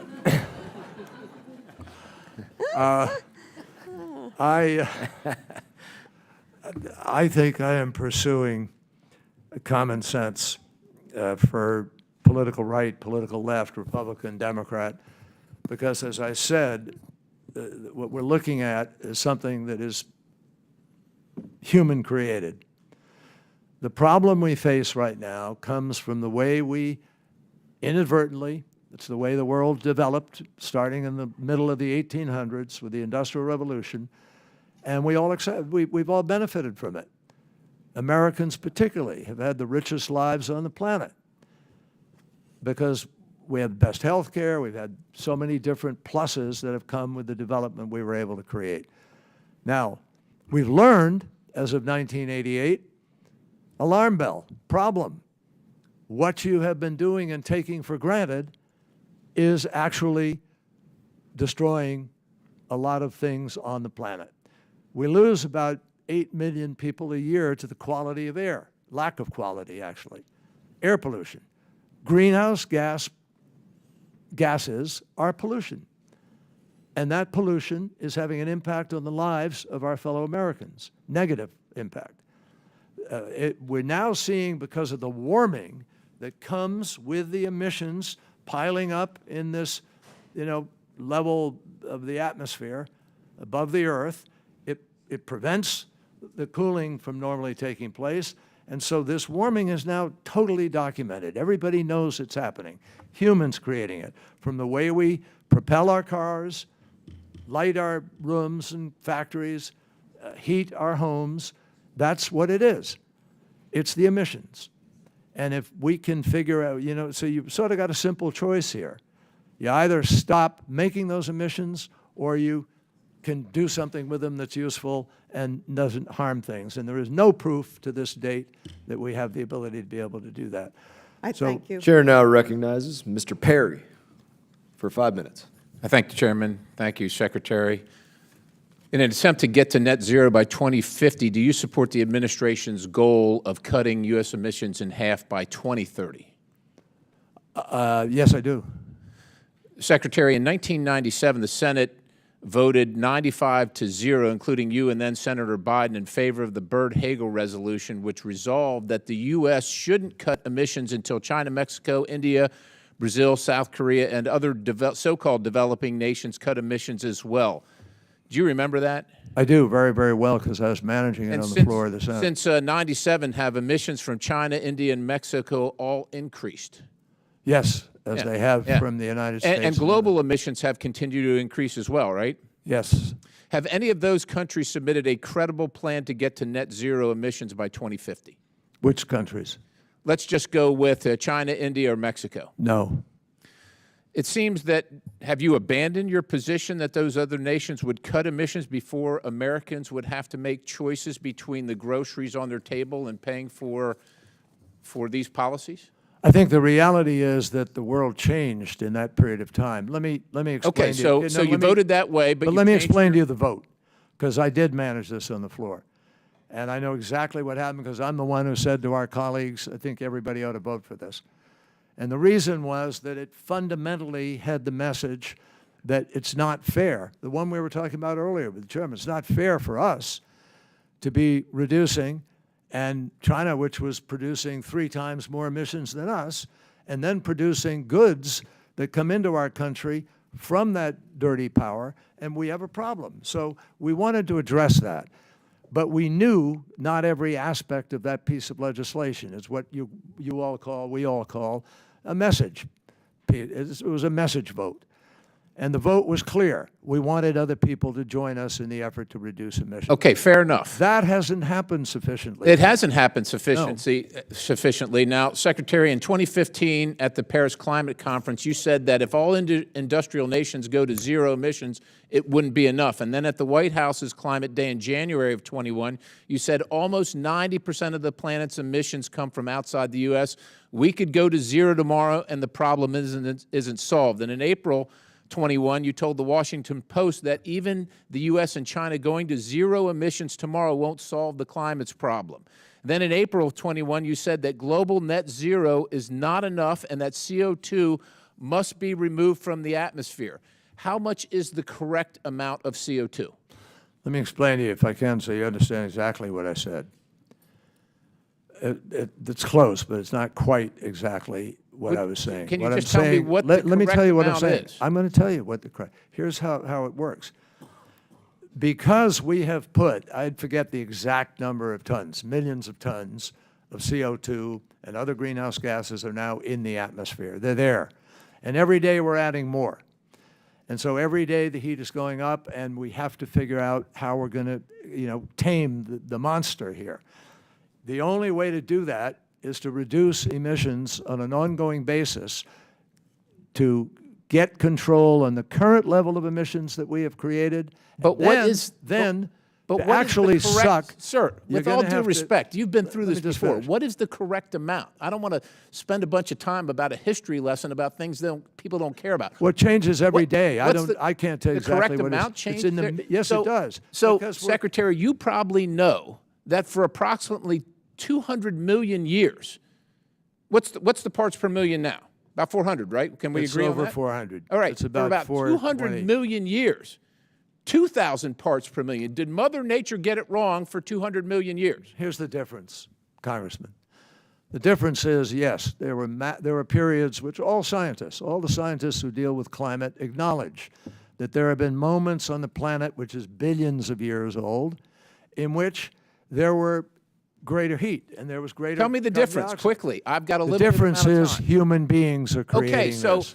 That's the difference. So human beings are We are about creating this. 300,000 years old, but during these periods of time where it was 2,000 parts per million, life existed. As a matter of fact, we were in not one people, of the lowest not periods. human beings Mr. walking Secretary, around, We're in one no. of the lowest periods of carbon in the atmosphere in not only recorded history, in the history of life existing on the planet.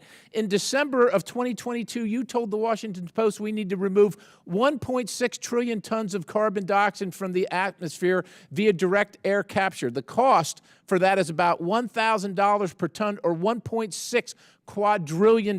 Now, you said you didn't know, but since 2015, since the last El Nino, about 500 billion tons have been emitted into the atmosphere. During that same period of time, 2015, if you look at the temperature graph, this is from NOAA. The temperature has gone down. Show the next slide. This is from NASA satellite data. Temperature has gone down. You want to have the American taxpayers, my constituents that are having a hard time afford their groceries, pay for a car, buy a new home, spend $1.6 quadrillion to fix a problem that A, doesn't exist, and as a matter of fact, you might be exacerbating, because it's unknown. It is unknown at this time the low level of carbon dioxide in the atmosphere that might actually destroy life, because plant life all depends. As you know, Secretary, plant life all depends on CO2, and when we kill it, then we're done too. I yield the balance. Congressman, let me just say that I don't agree with what you're saying out there for any number of reasons. I don't have time to go into all of them now, but I'll just tell you point blank that the difference between the periods you're looking at in terms of heat, et cetera, and human input is night and day, number one. Number two, Why do you think 195 countries in the world, their prime ministers, their presidents? Because they're grifting like you are, sir. That's a pretty shocking statement, that you believe that all the scientists in the world are grifters, honestly. Not all scientists agree with you, Mr. Secretary. 98% of all the scientists in the world. Science isn't about agreement. It's not about consensus. You know that. Chair now recognizes Ms. Sherfilis McCormick for 5 minutes. Thank you, Mr. Chairman. I want to start off by saying that representing Fort Lauderdale, who just experienced over 1,000 years of flooding that we've never seen before, that we most certainly know that climate change is real, and we're feeling the effects. And we understand that the work that you're doing, Secretary, is very important, and we thank you for being here. My first question is, earlier this year, I had the privilege of accompanying Vice President Harris to Africa to build on the commitments made during the U.S.-Africa Leadership Summit last December. During her travels, the Vice President announced over $7 billion in private sector and U.S. government commitments to promote climate resilience, adaptation, and mitigation across Africa. Last month, Beijing announced a major grant to offer South Africa with solar panels and generators. To what extent is it essential to improve our climate support of Africa to compete with China? You know, personally, I'm speaking personally on this, I don't think that the choice we make with respect to Africa ought to be just based on what China's doing. It ought to be based on what we ought to be doing and what all of us ought to be doing. Africa, I mean, there are 48 sub-Saharan African countries, 48, that equals 0.55% of emissions. They're not causing this problem. But 17 of the top 20 impacted nations by climate are in Africa. Now, if we don't stop and think about that in terms of global responsibility and global politics, we're really missing something. And right now, I find the tensions between global north and global south are growing. And food production in Africa is threatened. Water is threatened in South Central Asia and Africa, various places. And this is why the congressman who was speaking earlier about showing on his charts, you know, there's only one group of people in the world that I know of who are busy trying to tell people that this is not happening and it's fake, and somehow we're missing something. Only one group of people, and they're here in Washington, and some of them spread around the country. The fact is that all around the world, smart people, people who lead countries, who are responsible for the lives of millions of people, just like you are and we are responding to the clearly defined crisis of climate. So I think we have to look at this beyond China. I think we have to look at this in the context of what's our responsibility to the future, and what's our responsibility to our fellow human beings, and how do we deal with a crisis that has been brilliantly described over these last 30 years or more, where everything predicted is happening, only it's happening faster and bigger than it was predicted. My second question is, according to the Biden-Harris administration, national security strategy, no region impacts the United States more directly than the Western Hemisphere. In June, Haiti experienced intense flash flooding, rock slides, and landslides that destroyed thousands of homes and killed over 50 people, combined with the ongoing humanitarian crisis and substantial gang violence. Many Haitians are looking to flee the country. Secretary Kerry, as the Biden administration focuses on the root cause of migration, can you describe how taking action on climate crisis can help bring stability to our nations and other nations where their citizens are looking to migrate? Thank you so much for that thoughtful question, and it's really a major, major problem, because there are now climate refugees already today who are moving across borders and looking for different places to live. Some of the people, not all of them, but some of the folks coming from Central America and South America fit into that category. There are folks who used to farm who now find they can't farm the products, the goods that they were farming, and so they're migrating. And one of the things that we learned during the course of the war in Syria was 1 million people moved into Damascus, which greatly complicated the war, but then they began to migrate and became a political tool, actually, and were sort of pushed to migrate into Europe and had a profound impact, a negative one, on the politics of Europe as a result. So this is a major issue, and it's one we have to really pay attention to. Secretary, I want to ask you one question before we end, which is imperative. In April, Fort Lauderdale, which is in my district, witnessed unprecedented flash flood caused by the highest record rainfall in one single day. The flooding resulted in significant property damage, the closure of the airport, and shortages of gas all across South Florida. Recently, ocean temperatures in Florida Keys soared to 96 degrees, highlighting the impact of the rising temperatures on the region's marine ecosystem. Can you explain to us why this is happening and what is causing the increased weather and extreme weather, since there are people who don't believe in climate change? Well, thank you again. I just might point out that I just saw this article this morning that Farmers Insurance has pulled out of Florida, affecting 100,000 policyholders. And the reason the insurance company has pulled out is because this unprecedented change in weather patterns, et cetera, has affected their ability to be able to make policies and for people to be able to afford those policies under the current circumstances. This has been a predicted happening. I mean, everybody's been talking about the potential impact on insurance, and now it is happening in various parts of the world. So, I mean, the reason, as I said earlier, 90% of the heating of the planet, which is documented, goes into the ocean. And that warming of the ocean then increases the moisture that rises from the ocean and travels around the planet with the planetary winds. And when it decides to fall in rainfall, it goes into the it is in much larger amounts than ever before because of the increase of the moisture. It's changed wind patterns and weather patterns, and the heating has other ancillary effects. Chair now recognizes Mr. Issa for 5 minutes. Thank you, Mr. Chairman. Secretary, it's a pleasure seeing you. It's a pleasure knowing that you're in this administration, and I mean that quite sincerely. I'm often disappointed in this administration. I'm not necessarily in lockstep with all of your opinions, but you and I go back a long way of trying to do the right thing. First of all, I wanted to get a figure you gave that I may have miswritten.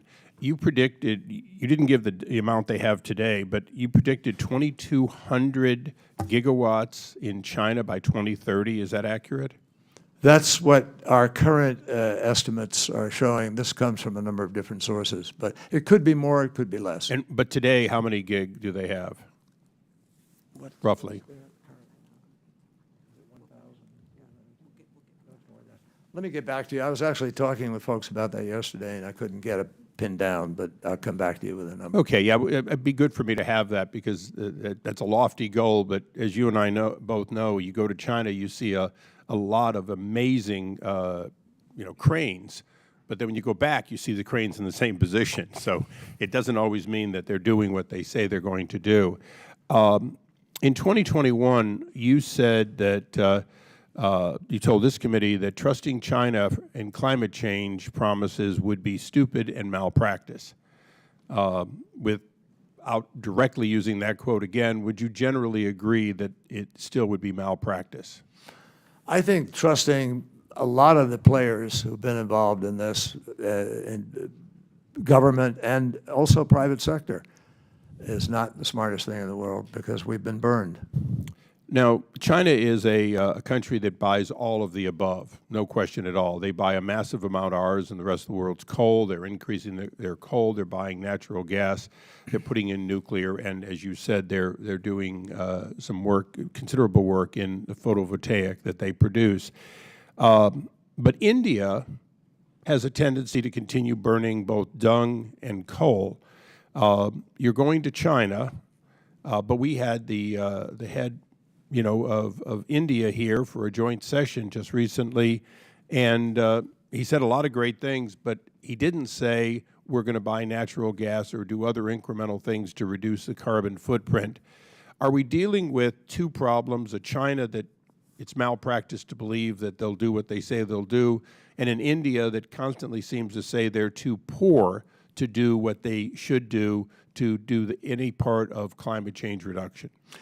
Well, interestingly, Congressman, and thank you for your comments, we have enjoyed working together on a number of things. India has set a very lofty goal of trying to deploy 500 gigawatts of renewable energy by 2030. That's their goal. And if India could succeed in doing that, India would be in compliance with the effort to keep, that would be a 1.5 degree plan. That would be really And I understand that, Mr. Secretary, but if, for example, if India had simply switched its coal production to natural gas, they would have reduced more than that amount, and they would have done so at a lower cost. So isn't it fair to say that India sets lofty goals like China, but actions speak louder than word? So far, their actions. Well, India is deploying.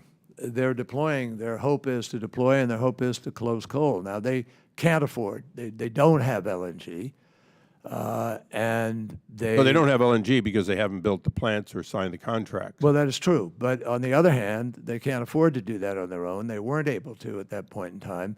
India is growing now. Its economy is growing. The visit here produced some significant joint initiatives going forward. I am actually going to India before the end of this month to follow up on the conversations we had with both the Prime Minister being here, but also before that with some of his other. Okay, and if I can squeeze in one more quick question. You know, you're going to meet in China with a number of leaders, but the president Xi Jinping called him a dictator. Do you believe he wields the power of a dictator today in China? Meaning, is his ability is similar to Putin's ability to affect what he says he will do, such that if he makes a promise, he can keep it? There's no question at all that President Xi is the major decider of the direction and of the policies of Is he China. in fact effectively a dictator? Well, I'm not. You know, I don't think it's useful to get into. I'm not going to get into. But he does wield the power of. He wields enormous power as the leader of China. Absolutely, and everybody understands that. But I don't. You know, it doesn't. Do you wish the president had used another word? No, I don't even. I just, frankly, all of that is sort of like water off the duck's back, and I don't think we ought to get tangled up in, you know, labels and names and whatever. What we ought to do is look at the heart of what we're trying to do. President Biden actually has a very good relationship with President Xi, and President Xi vice versa. I think he honors the relationship he has with President Biden. And I think in Secretary Blinken's visit to China, and subsequently in Janet Yellen's visit with China, where you saw in her own statements publicly and assessments, there was frank conversation.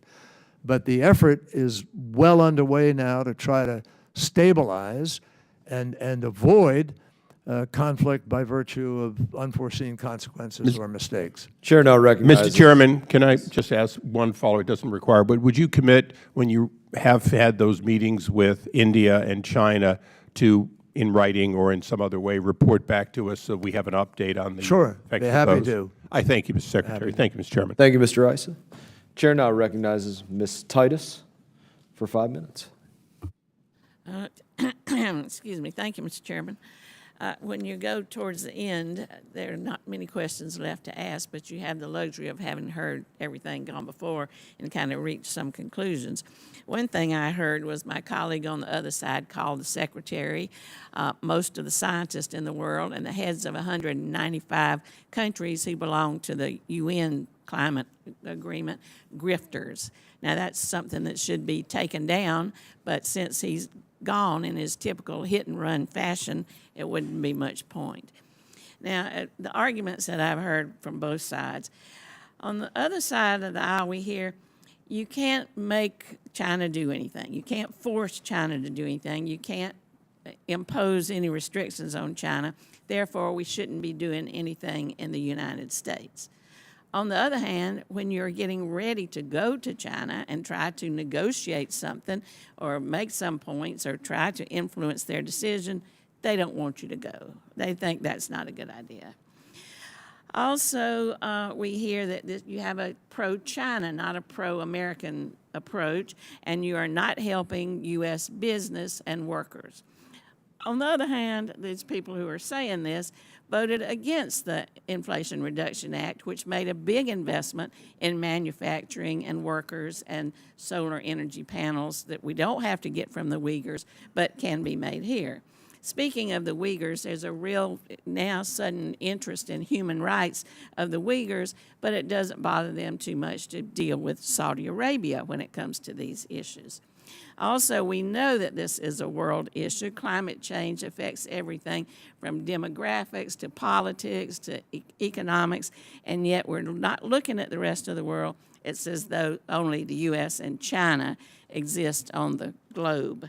So I would ask you, Mr. Secretary, because climate change and energy policy is so pervasive in everything we do, it's not just about dealing with the next storm or the next wildfire. It has so much of an impact on peacekeeping, on development of foreign countries, on our role internationally. Are what you're hearing from the other side diminishing our influence, hurting our role as we try to kind of move back into being an international leader, kind of upsetting some of our NATO relations because of what Europe is doing and what we're not? Are the cuts in the budget going to make a difference because we can't now invest what the president would like to see us do to help the rest of the world with these global problems? Would you just address that sort of thing for us? Well, Congresswoman, thank you very much. Let me just say I've got the figures delivered to me here, and I'll take 15 seconds on this. China, according to the International Energy Agency, by 2030, China will have somewhere between 3,000 and 4,000 gigawatts of renewable energy.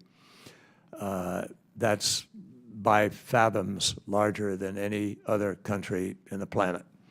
And so they're moving very aggressively in that regard. With respect to look, people really do count on America for a lot of things in the world. And I think everyone should be extraordinarily proud of our history of doing things. We're the largest humanitarian donor in the world. And you look at what we've done with AIDS in Africa or Ebola or, through various counterterrorism efforts, other things. But we also, for a long period of time, projected, and this is sort of the soft power projection, but we also, we helped people develop. We helped people do more. That's been retreating in the last years. We're now giving less than a lot of other countries are doing in order to help, particularly on climate. And I think it does have an impact. I think that people ask questions. I certainly hear these questions.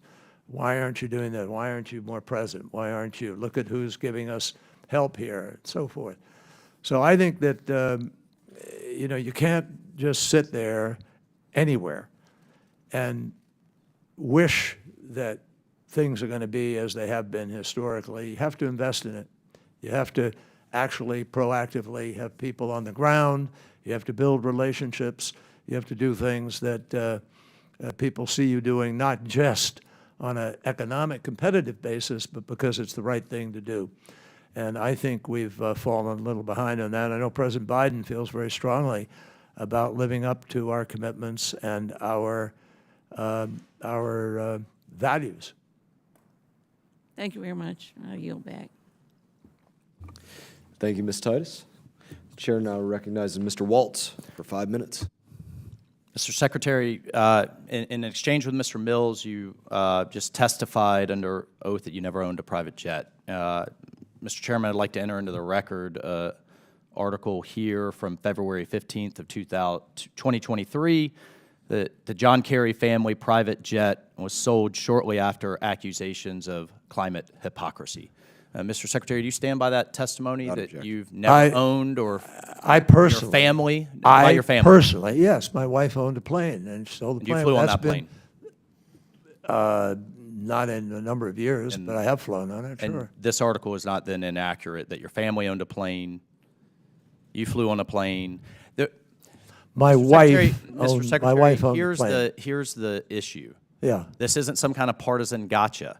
When we are asking Americans to make serious sacrifices as we transition for the common good, and your family and or yourself are flying around on private jets, that smacks of hypocrisy. It actually hurts your cause, Mr. Secretary, but I'll move on. I just want to know from a record standpoint. Afford me the right, at least, to set the record straight here. I do not fly on a private jet. I do not fly. I fly commercially. Have you on flown all on of a my private jet since you've responsibilities. taken this position? Just let me just finish. I have flown 5 times in the last 2.5 years on Millair, which you also fly on, Sure. and or some of you who travel fly on 5 times. Otherwise, all of my trips are commercial Have you airlines. flown on a private jet in a personal or official capacity since you've taken this position? Possibly once. I don't. I think I just don't. I'm trying to think. Of the I date. think you need to take the broader point of how this appears to the American people But no, as it we're asking them shouldn't to appear take that. that. Let me tell you why. You we're know, not you asking know these Americans. testimonies? We're not asking Americans not to fly. You know, You're trying to create an unequal thing. We're no, not saying we're asking don't you fly. to lead by example, Mr. Secretary. That's what we're at. You, Which is your why I family, fly and others to lead commercially. by example. Which is why I Mr. fly. In that commercially. vein, does your office or the State Department keep a record of your official travel and scheduled meetings? Of course. Does that include the individuals you're scheduled to meet with? Can you provide those records to Congress? Will you provide those records to Congress? Of who I've met with.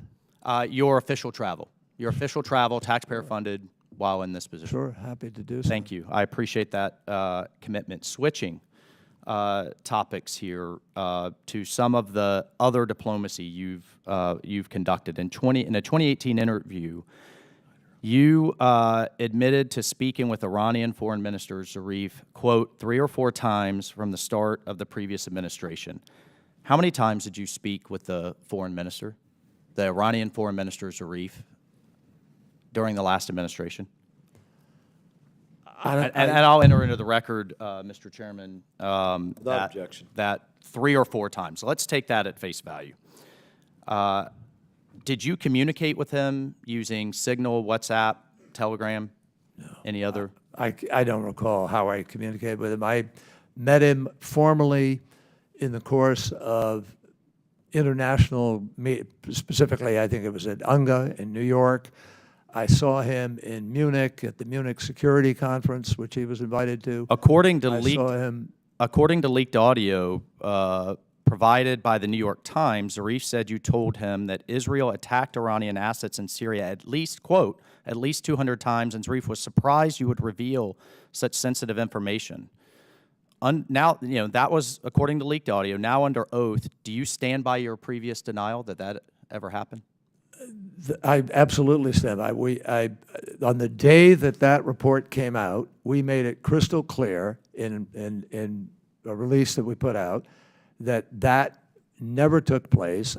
It was at a time when there was public discussion of those attacks. It was in public circulation. Now, I don't know what he's confusing or what he did, but I can tell you that I never had that conversation, and I can tell you that in 5 years running one of the largest prosecutor's offices in America, in 2 years as lieutenant governor, in 28 years in the Senate, as a member of the Intelligence Committee, as a This is why I'm going. I only have a few State, seconds left. nobody ever Secretary. questioned. This is why I'm raising that issue.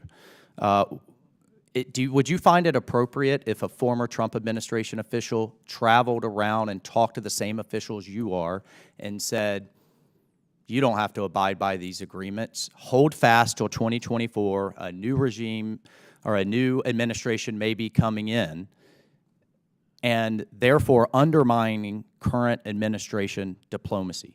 Would you find that appropriate? I'm not going to speak to any hypotheticals, but I can tell you I never engaged in that. Shadow diplomacy undermines American goals. Shadow diplomacy, depending on what involved. Shadow diplomacy has also saved us from a war. If you look at 1963 with the Cuban Missile Crisis, it was behind the scenes, back Mr. channel Secretary, I would posture that your shadow diplomacy now has us on the verge I of wasn't Iran conducting having shadow a nuclear diplomacy. I weapon was at a security that conference. is now exploding as they race towards full enrichment from 20% to 60%, on the verge of having a nuclear weapon and a nuclear arms race in the Middle East. And the reason that has happened is that As Donald Americans, Trump we pulled don't out of the undermine agreement. other administrations. The reason that happened, my friend, is because Donald Trump pulled out of that agreement. There was no way they could have had a nuclear weapon under the agreement that existed. And even in Israel, the security establishment of Israel believed that agreement had done the job. President Trump just pulled out. Chair now Gave it away. recognizes Mr. Schneider for 5 minutes. Thank you, and Special Envoy, Secretary Kerry, thank you for your time today. Earlier, we had an exchange that I guess I can only describe as childish, but I thought I would engage a little bit on the science. How old's the Earth? I don't remember how many billions, but 4.5. billions. I'll answer. It's 4.5 billion years, or in another way of looking at it, 4,500,000 millennium. And I used to, with my kids, walk through an exercise if the Earth was a year old, where things play. And just some of the numbers on that, if the Earth was a year old and formed in January 1st, it would be mid-February when life arose on Earth. It would be sometime in mid-November where the fish started swimming in the oceans. The dinosaurs would have gone extinct around Christmas, and all of human existence would have been captured in the last hour of the last day of the year. So this idea of comparing numbers from long ago, human existence is a relatively very short period of Earth's existence. The other thing in this, Mr. Secretary, just to state the obvious, is there a difference between life existing on Earth and civilization thriving on Earth? Sure. And is what we're talking about addressing climate change, making sure we're doing everything we can to ensure that civilization, society, America continues to thrive on Earth? Indeed. Okay. Just another statistic I'll point out, 40% of all people on Earth live within 100 kilometers or 62 miles of a coast. In the United States, that number is 50% of all Americans live within 50 miles of the coast. And in some of the notes in preparing for this last night, I read that the first experience of climate change is oftentimes with water, whether it's too much or too little. I think that is one of the key things we face. It's our biggest threat to our nation, climate change is, to our way of life, to world, to the civilization, and halting the displacement, instability, and myriad of other consequences, I think, is the greatest challenge, or one of the greatest challenges we face. So thank you for your leadership in addressing this. And I know in Congress, last Congress, we passed the Bipartisan Infrastructure and Jobs Act. We passed the Inflation Reduction Act, which is being accorded as the greatest to date investment. And one of the pieces of that I'm very proud of was the work we're doing on sustainable aviation fuel. We have to eliminate or reduce greenhouse emissions every way we can. We can electrify our ground fleet. Our air fleet will be something different. Secretary, can you talk about how we're working with our friends, as well as our adversaries or competitors, to ensure that we're doing everything we can to reduce greenhouse emissions for the long term? Well, Congressman, thank you. Obviously, the entire UN process is geared to bring people together around a common goal. And that goal is to try to keep the Earth's temperature increase limited to 1.5 degrees. Why 1.5 degrees? Because, again, the scientists have running all the models, a myriad of models, by the way, which show what the damage is to Earth at certain levels of temperature. And so that is our goal. And the only way to achieve that goal is by coming together on a multinational basis in order to negotiate some common sense approach as to how we're going to deal with this. Now, 20 countries, the 20 largest economies on the planet, equal, shy of 80% of all the emissions. 20 countries are the principal cause of what is happening today. 10 of those countries or so have all agreed to plans to try to reduce emissions to keep the 1.5. We're still working with other countries to empower them to be able to do that. If a country is entirely dependent on coal today, they're not going to shut their economy down overnight. So we've got to try to find a way in common enterprise for all of our lives, for life on the planet, to help some of those countries to be able to make that transition. And we're getting a little stuck there because some people just don't want to do that. So, and I just want to reclaim my time to make two last points. But one, the United States can't solve this problem alone. Correct. To work with the world, but the world can't do it with the United States. But to my colleagues on the other side, we're talking about the sacrifices people are being asked to make to address climate change. I would argue that the costs we're putting on people by not addressing are far greater. Food will cost more, as you touched on already. Insurance either costs more or is completely unavailable for people living in states. Cleaning up after major extreme weather events, from hurricanes, tornadoes, fires, droughts, every one of these is putting an economic burden on communities across the nation and across the world. And if we don't act now, if we don't lead, it's only going to get worse. I yield back. Gentleman yields back. Chair now recognizes Mr. Burchett. Thank you, Mr. Chairman. Secretary Kerry, thank you for being here. Sir, you're unelected, and you're non-Senate confirmed bureaucrat, basically. Can you tell me what the cost of some of these climate agreements that you've gotten the American taxpayer in, how much it is going to cost them? Well, Congressman, Just in dollars. The last thing I think I ever wanted to be in life was, quote, bureaucrat, but... well, we all are, so, you know. Well, speak for I don't yourself. trust government, and I am the government, so. Let me just say that the cost, we all committed internationally, the world committed to put $100 billion into a fund that would help these other less developed countries be able to transition. We've never actually met that full 100. We've made some commitments. I mean, I can't run through them all. There are a lot of different bits and pieces to it. But by and large, we're seeing many of those things repay themselves many times over because of the transformation of our economy. And but can you just tell me how much it's going to cost us? Is there surely some economic? Well, the UN cents. finance. You're right, and sir, the UN finance analysis suggests that it will cost trillions of dollars, maybe $2.5 to $4.5 trillion a year between now and 2050, to actually affect the full transition to a clean energy economy. But that's not spending. Most of that is calculating private sector funding that will invest in these new technologies and in these new economic opportunities. For instance, we have to build out a grid, competent grid, with smart grid, so we can balance the distribution of energy in certain places. But you understand, though, when they invest, I mean, this money just doesn't appear. No, you're absolutely correct. They're going to charge us. You know, I was always in the state legislature, and somebody said, well, let's just put another nickel on a can of beer. And I was like, well, you know, they're just going to pass that on to your constituents. So, I mean, I hope you understand. Let me move on a little bit.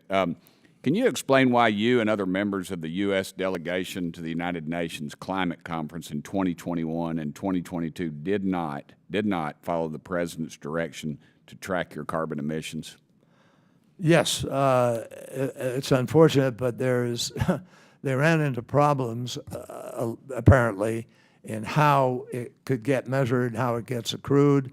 It should be done, and we're trying to get people to sort of bear down. Some of those bureaucrats? Yeah, I guess. Yeah. All right. You've also agreed that countries need to pay poor and developing countries for loss and damage due to climate change.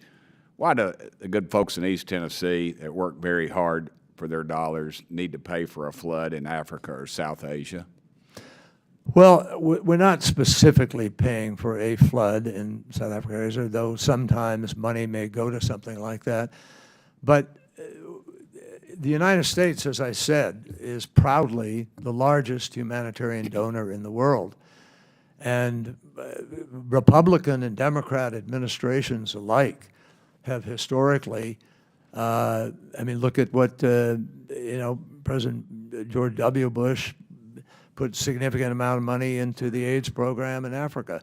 Ronald Reagan put significant amounts of money into denuclearizing and other things. I mean, we try to help the world.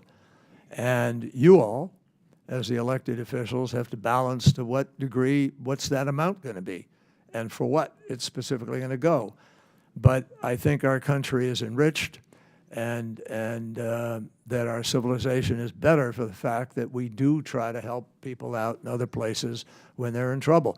In Pakistan, when 30 million people were dislocated last year in an unprecedented flood, we put, I think, a few $100 million, I think it was ultimately, to help them recover under that. Let me get on something else, Mr. Secretary. I apologize to you, but that's all right. We've said here that China is considered a developing country. That can be left for later debate. But how many American tax dollars do you intend to pay the Chinese Communist Party for climate change? None. We're not paying them for that, and I don't think there's been one bilateral disbursement of money to China since 2018, when President Trump was President of the United States. Right. But the Biden administration has put zero into that. Zero. Thank you, Mr. Secretary. Thank you, Mr. Chairman. Thank you, Mr. Burchett. Chair now recognizes Mr. Keating for 5 minutes. Well, thank you, Mr. Chairman, and thank you for allowing me to wave on to this subcommittee on this important hearing today. Thank you to Secretary Kerry for being here. Your experience is well known. You've been in the executive branch at state government level. You've been in the Senate and the legislative sector for 28 years and Secretary of State.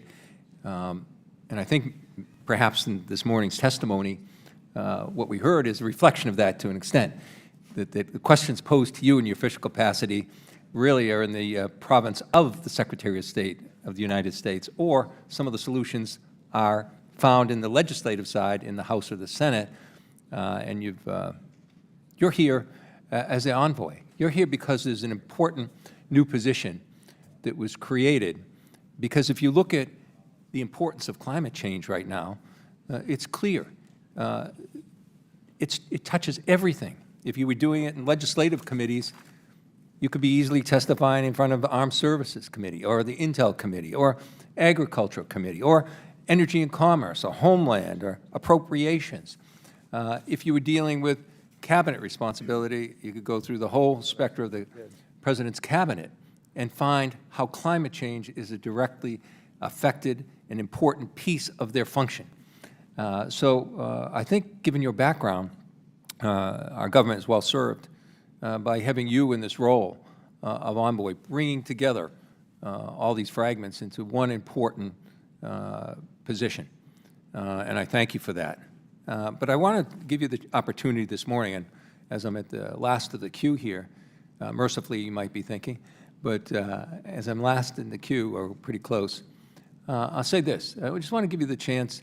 We talked about what the past has been, some people going back to creation.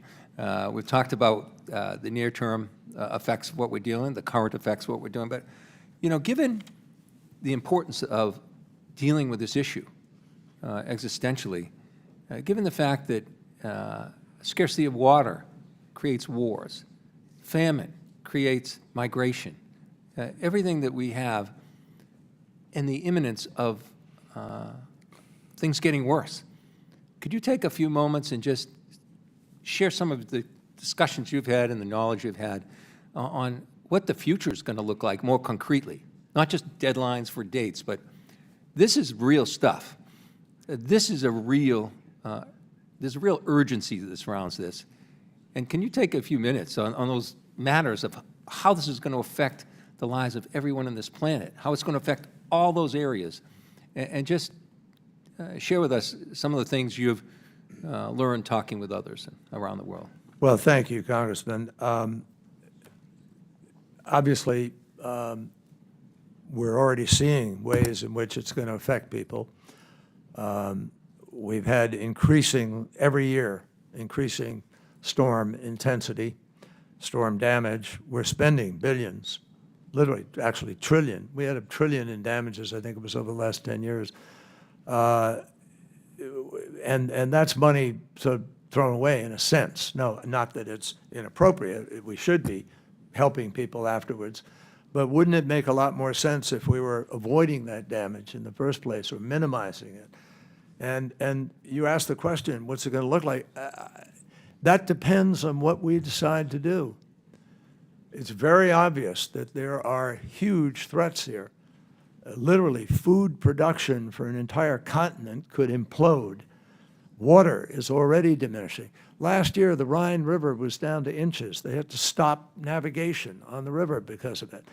You're seeing glaciers that are now absolutely predictable as to when they will be completely gone.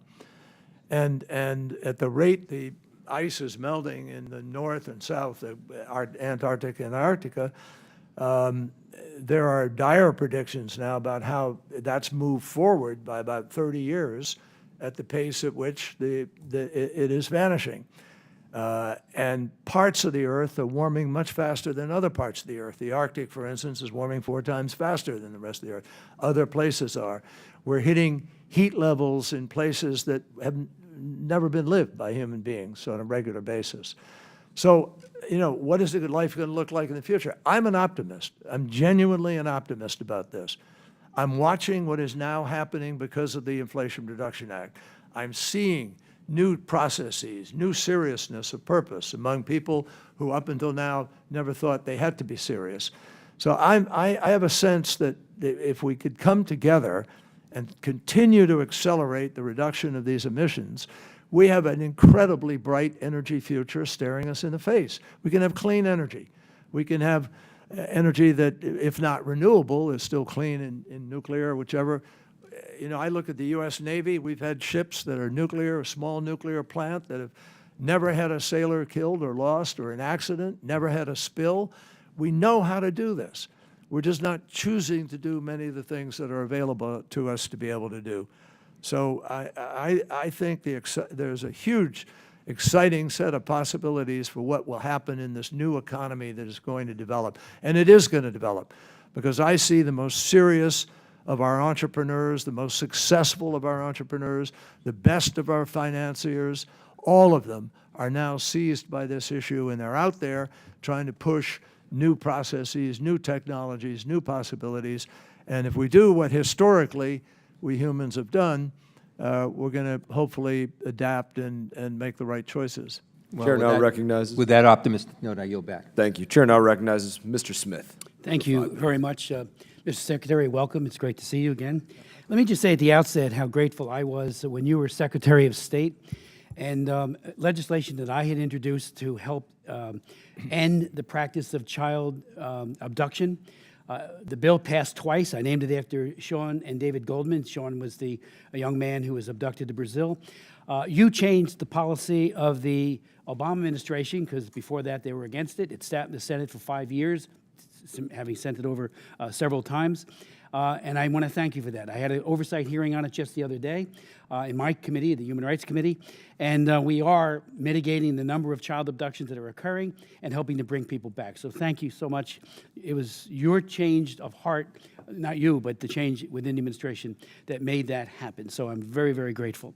I would like to ask you, if you could, I had a hearing last July. I've chaired 79 congressional hearings on human rights abuse in China. My most recent was yesterday. I chaired the China Commission. We had Enes Freedom, who used to play for the Celtics, was fired because he wore Free the Uyghurs on his shoes. He was fired because of that, and as a result, the NBA, and I think in a cowardly way, has told everybody in the NBA, just shut up, say nothing about human rights in China. And his testimony yesterday was absolutely compelling, and we're going to do a follow-up. We've invited, or are inviting, the NBA to come to that hearing. But last July, I chaired a hearing on the Lantos Commission, because we were out of power as Republicans, so Lantos, we could call hearings. It was on the exploitation of children and adults in the Democratic Republic of Congo who are mining cobalt and soon will be mining lithium.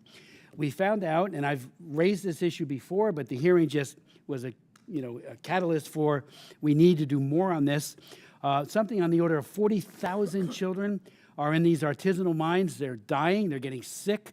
There's cave-ins. They're inhaling all kinds of debris without proper. Now, who runs it all? The Chinese Communist Party. They own just about every mine there. All of the finished product, not finished, but the mined product of cobalt is sent to China for processing, and then it goes into EVs by way of the batteries.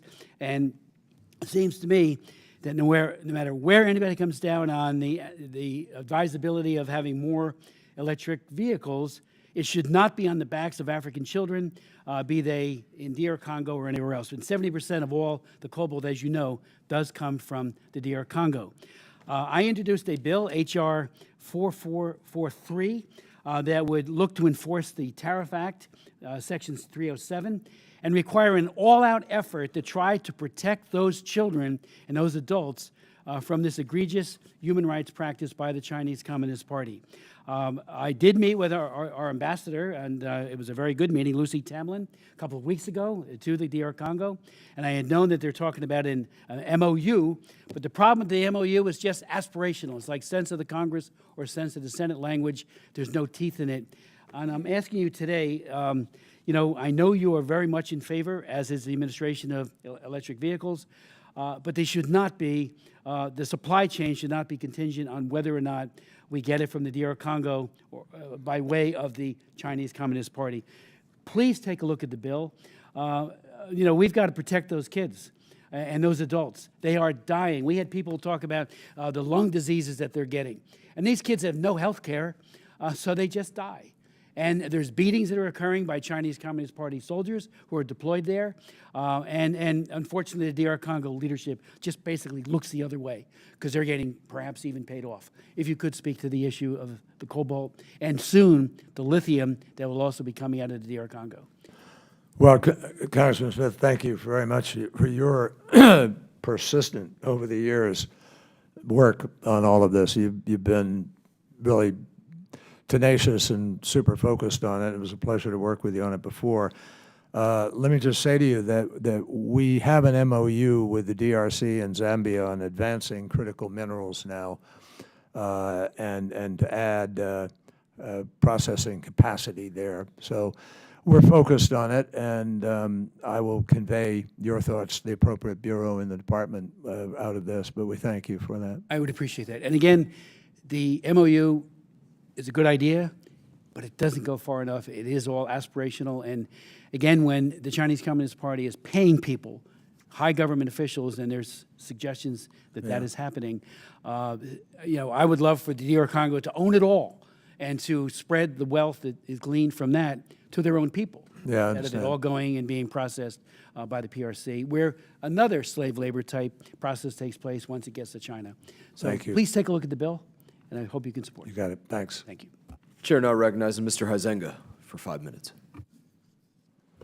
Thank you, Mr. Chairman and Secretary Kerry. I appreciate the opportunity to ask you a couple of questions. I'm going to, before I get into the Partnership for Global Infrastructure and Investment and some other projects, I do want to touch base on nuclear energy. That has been somewhat controversial. Obviously, ensuring we have sufficient base load generation is significant. I served in the Michigan legislature, spent 6 years on the Energy and Technology Committee. I serve on the Financial Services Committee and do a lot of work with the development banks and have over my tenure here. And I have in my district potentially one of the first projects.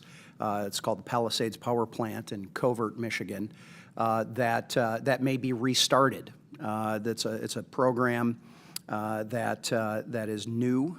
It was on the brink of decommissioning and could come back. Obviously the United States is working to reassert itself as a global energy leader. I think it's wise, as we saw with what was happening in Europe, that we break our own as well as our allies' dependence on energy resources of global bad actors.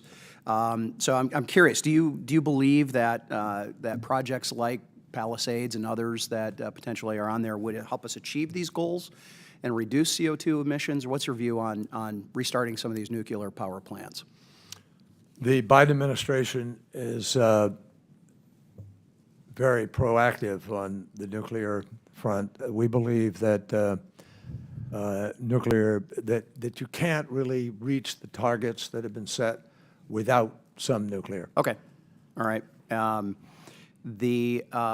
want to, I think I've got about 3 minutes here, so I'm going to try and move quickly. COP26, you and Romanian President Klaus Iohannis pledged that Romania would build a small modular nuclear reactor project in which the Partnership for Global Infrastructure and Investment invested $14 million. Are there any concerns that your policy and willingness to or potential willingness to forego financial viability of projects to satisfy the environmental side? I mean, are you looking at the business model as you are involved in these? Of course, it's imperative. Okay.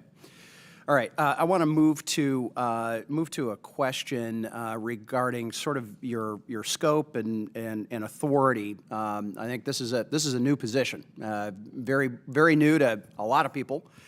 Including those of us that are constitutionally obligated to have oversight of those things.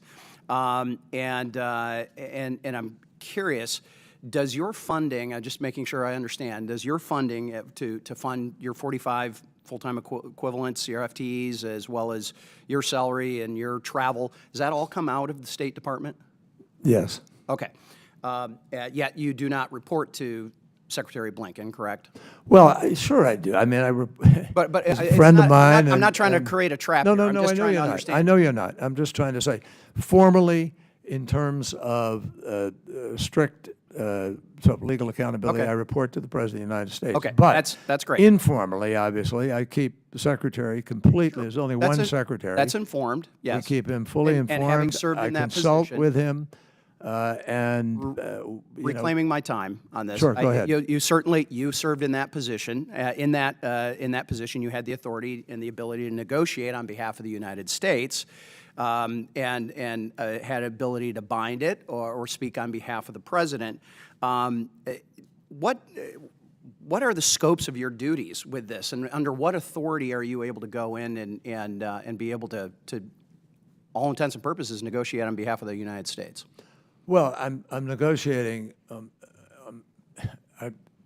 formally charged by the President of the United States and his executive authority, and the appropriate congressional notification and approval, an executive order, et cetera, that created the job. So we have had special envoys for years and years and years, and we've used envoys. I don't think anything with quite this scope. Well, that may be because of the scope of the problem. Sure. All right. I need to hit one last thing here. In March 9, 2022, an email from the Specs Office Senior Director of Climate Finance, the official wrote that a call or meeting should be held with you soon, saying, quote, I would also suggest a call or meeting soon with JK to update him on FY 22 and 23, focusing on all the elements we can't put on paper. What are those elements that couldn't be put on paper? I have no idea. So it sounds like we need to pull him in to ask that question? Well, or I are don't you know. willing to go ask and find out I what would exactly he was personally, absolutely. I'm not sure what it is that couldn't be put on paper. All right, and I know my time is expiring here, but it's my understanding that there is a FOIA request for the fiscal 2022 that State Department has said they will not be able to fulfill until 2025? April of 2025. Does that sound right to you? No, it doesn't sound right, but it sounds accurate. Would that be acceptable? You and your senatorial. No, that's not acceptable, and I believe it was an algorithm that kicked that out kind of crazily. Maybe that's a metaphor for other kinds of challenges, but no, I'm confident that I can't imagine any FOIA that would take that long. So you'll pledge to work with us on expediting that? Well, we will communicate to the office that you're asking and that it's important to try to get to it as soon as possible. Mr. Secretary, I know you have travel, and we have one more member to ask questions. Sure. The chair now recognizes Mr. Pfluger for 5 minutes. Thank you, Mr. Chairman, and thank you for allowing me to wave onto this committee. Secretary, good to see you. I want to follow up on a couple of things. Before I get to that, I know you're traveling to China. I hope that will include touting American energy. China has rapidly produced coal plants over the past couple of years. They are concerned about baseload capacity.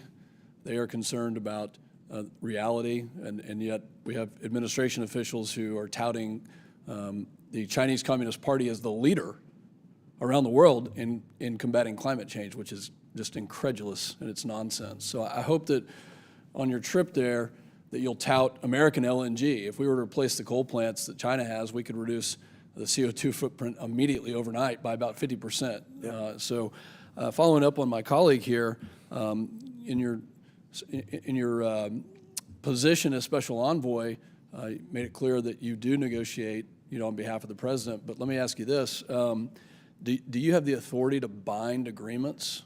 No. Okay, so you're negotiating, and those binding agreements are the responsibility. They're not binding. They don't become a binding agreement unless they're ratified by the Congress, by the Senate. And it's not a treaty, mind you. It's an executive agreement. So it's binding between that administration but not beyond that. Okay. That doesn't have the force of law and international law. In this position, do you advise President Biden on energy policy? In terms of global challenges and U.S. interest, yes.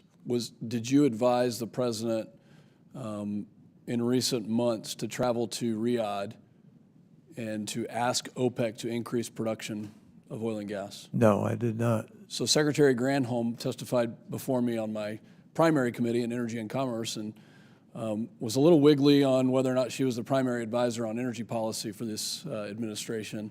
Well, she is in regards to writ large the energy policy. Sure, she is primary. I'm glad to hear that answer. And I'm trying to figure out who advised the president to go to Riyadh and ask for an increase in production of oil and gas. Let me ask you this.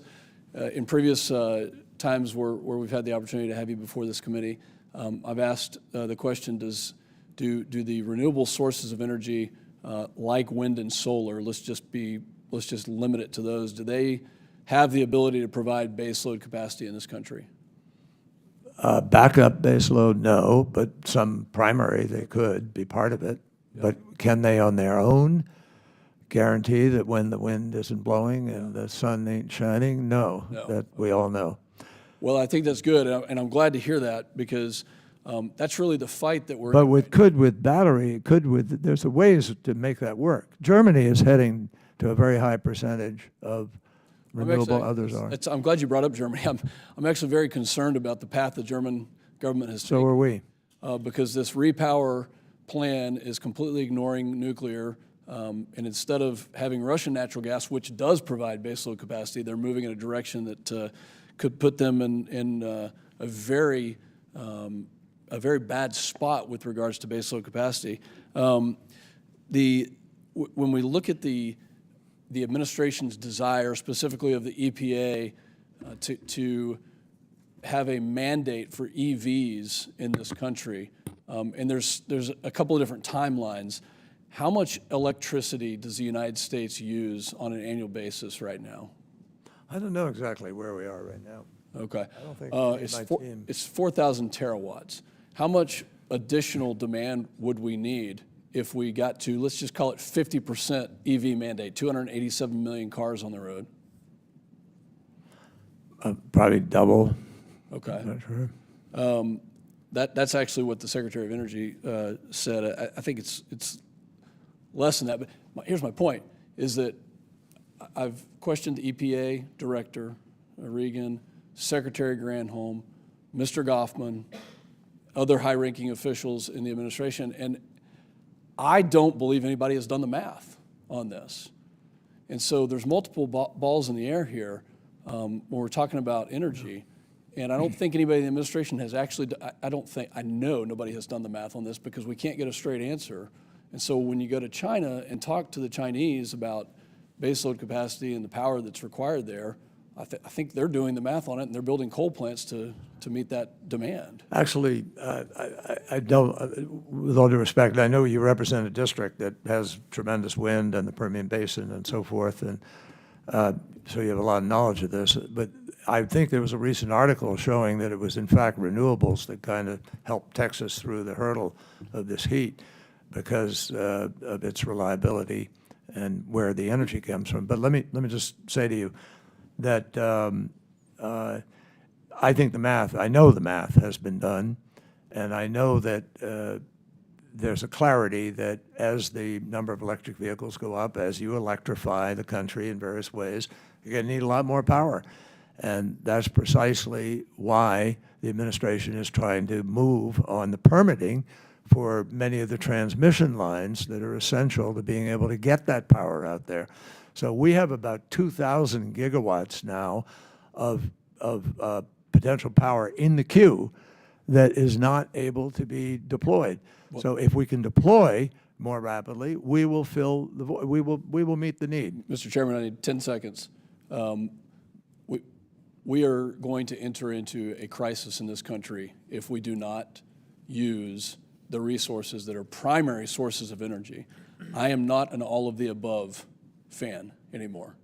I am a best-of-the-above fan. And Mr. Secretary, please advocate for the best of the above in this country, which starts with primary sources like liquefied natural gas that come out of the Permian Basin that I represent. And it's critical that we lead in the world, or we will be cold, dark, and Do you also believe it's critical that they capture the emissions if they're going to make them? these companies are doing just that. We've reduced emissions, harmful emissions, ones that are listed in the Clean Air Act. And you believe that can be brought to scale We have and scaled be it. affordable? We've scaled it in the Permian Basin. We've gone from 1 million barrels a day just 12 or 13 years ago to 5.5 million barrels a day, 43% of the total production in the United States. And in doing that, we have also reduced harmful emissions by over 40%. Well, it's great. And look, I've had conversations with many of the CEOs of our biggest companies, asking them and trying to get fully knowledgeable about what's doable and what isn't here. The key is, folks, we've got to meet the target of the reduction of emissions that we know will help us avoid the consequences of what's happening. That's the key. And I'm not picking which way it's going to happen. I want to see it happen, and we'll go from there. Let's use the best of the above. Mr. Chairman, thank you for letting me wave on. I yield back. Thank you, Mr. Pfluger. Thank you, Mr. Secretary, for your time today. Thank you for your answers.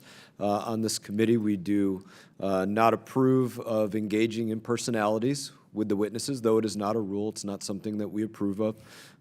So you have our committee. Can I just mention one thing, though, Mr. Chairman? Absolutely. And thank you for your stewardship of this hearing, which I really appreciate. Because I didn't get a chance to answer Congressman Waltz, I think it was, whoever was asking about the airplanes. You have a couple minutes. As long as you have time, you have a couple of minutes. Because it's trivial in my mind, but I want to make it clear because it keeps sort of resurfacing. We are not, I have not, President Biden is not, we are not saying to people, you should not fly. That's not the message. The message is, let's find a way to be able to make sure when we fly, we're not leaving emissions that we can't capture, or we aren't capturing them, or aren't avoiding them in the first place by creating sustainable aviation fuel. So we're looking to technology to help us. And when somebody says, well, you're asking people to sacrifice this and that. No, we don't believe that this transition actually requires sacrifice.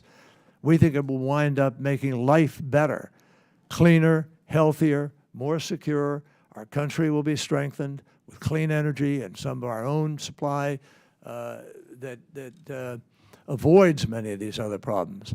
So, this battle over the airplane or whatever is kind of ridiculous and not relevant to what we're really trying to achieve here. We're not saying to people you shouldn't fly. You should fly, but let's find a way to make sure that's not contributing emissions. Just as when you drive, we don't want to be contributing emissions. Or when you have a building, buildings are a big source of emissions.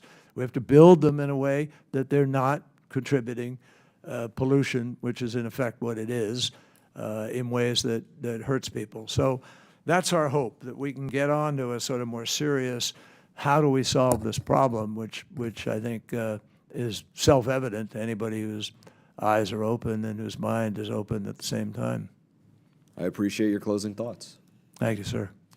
Just to wrap up a few thoughts for myself, I would say this.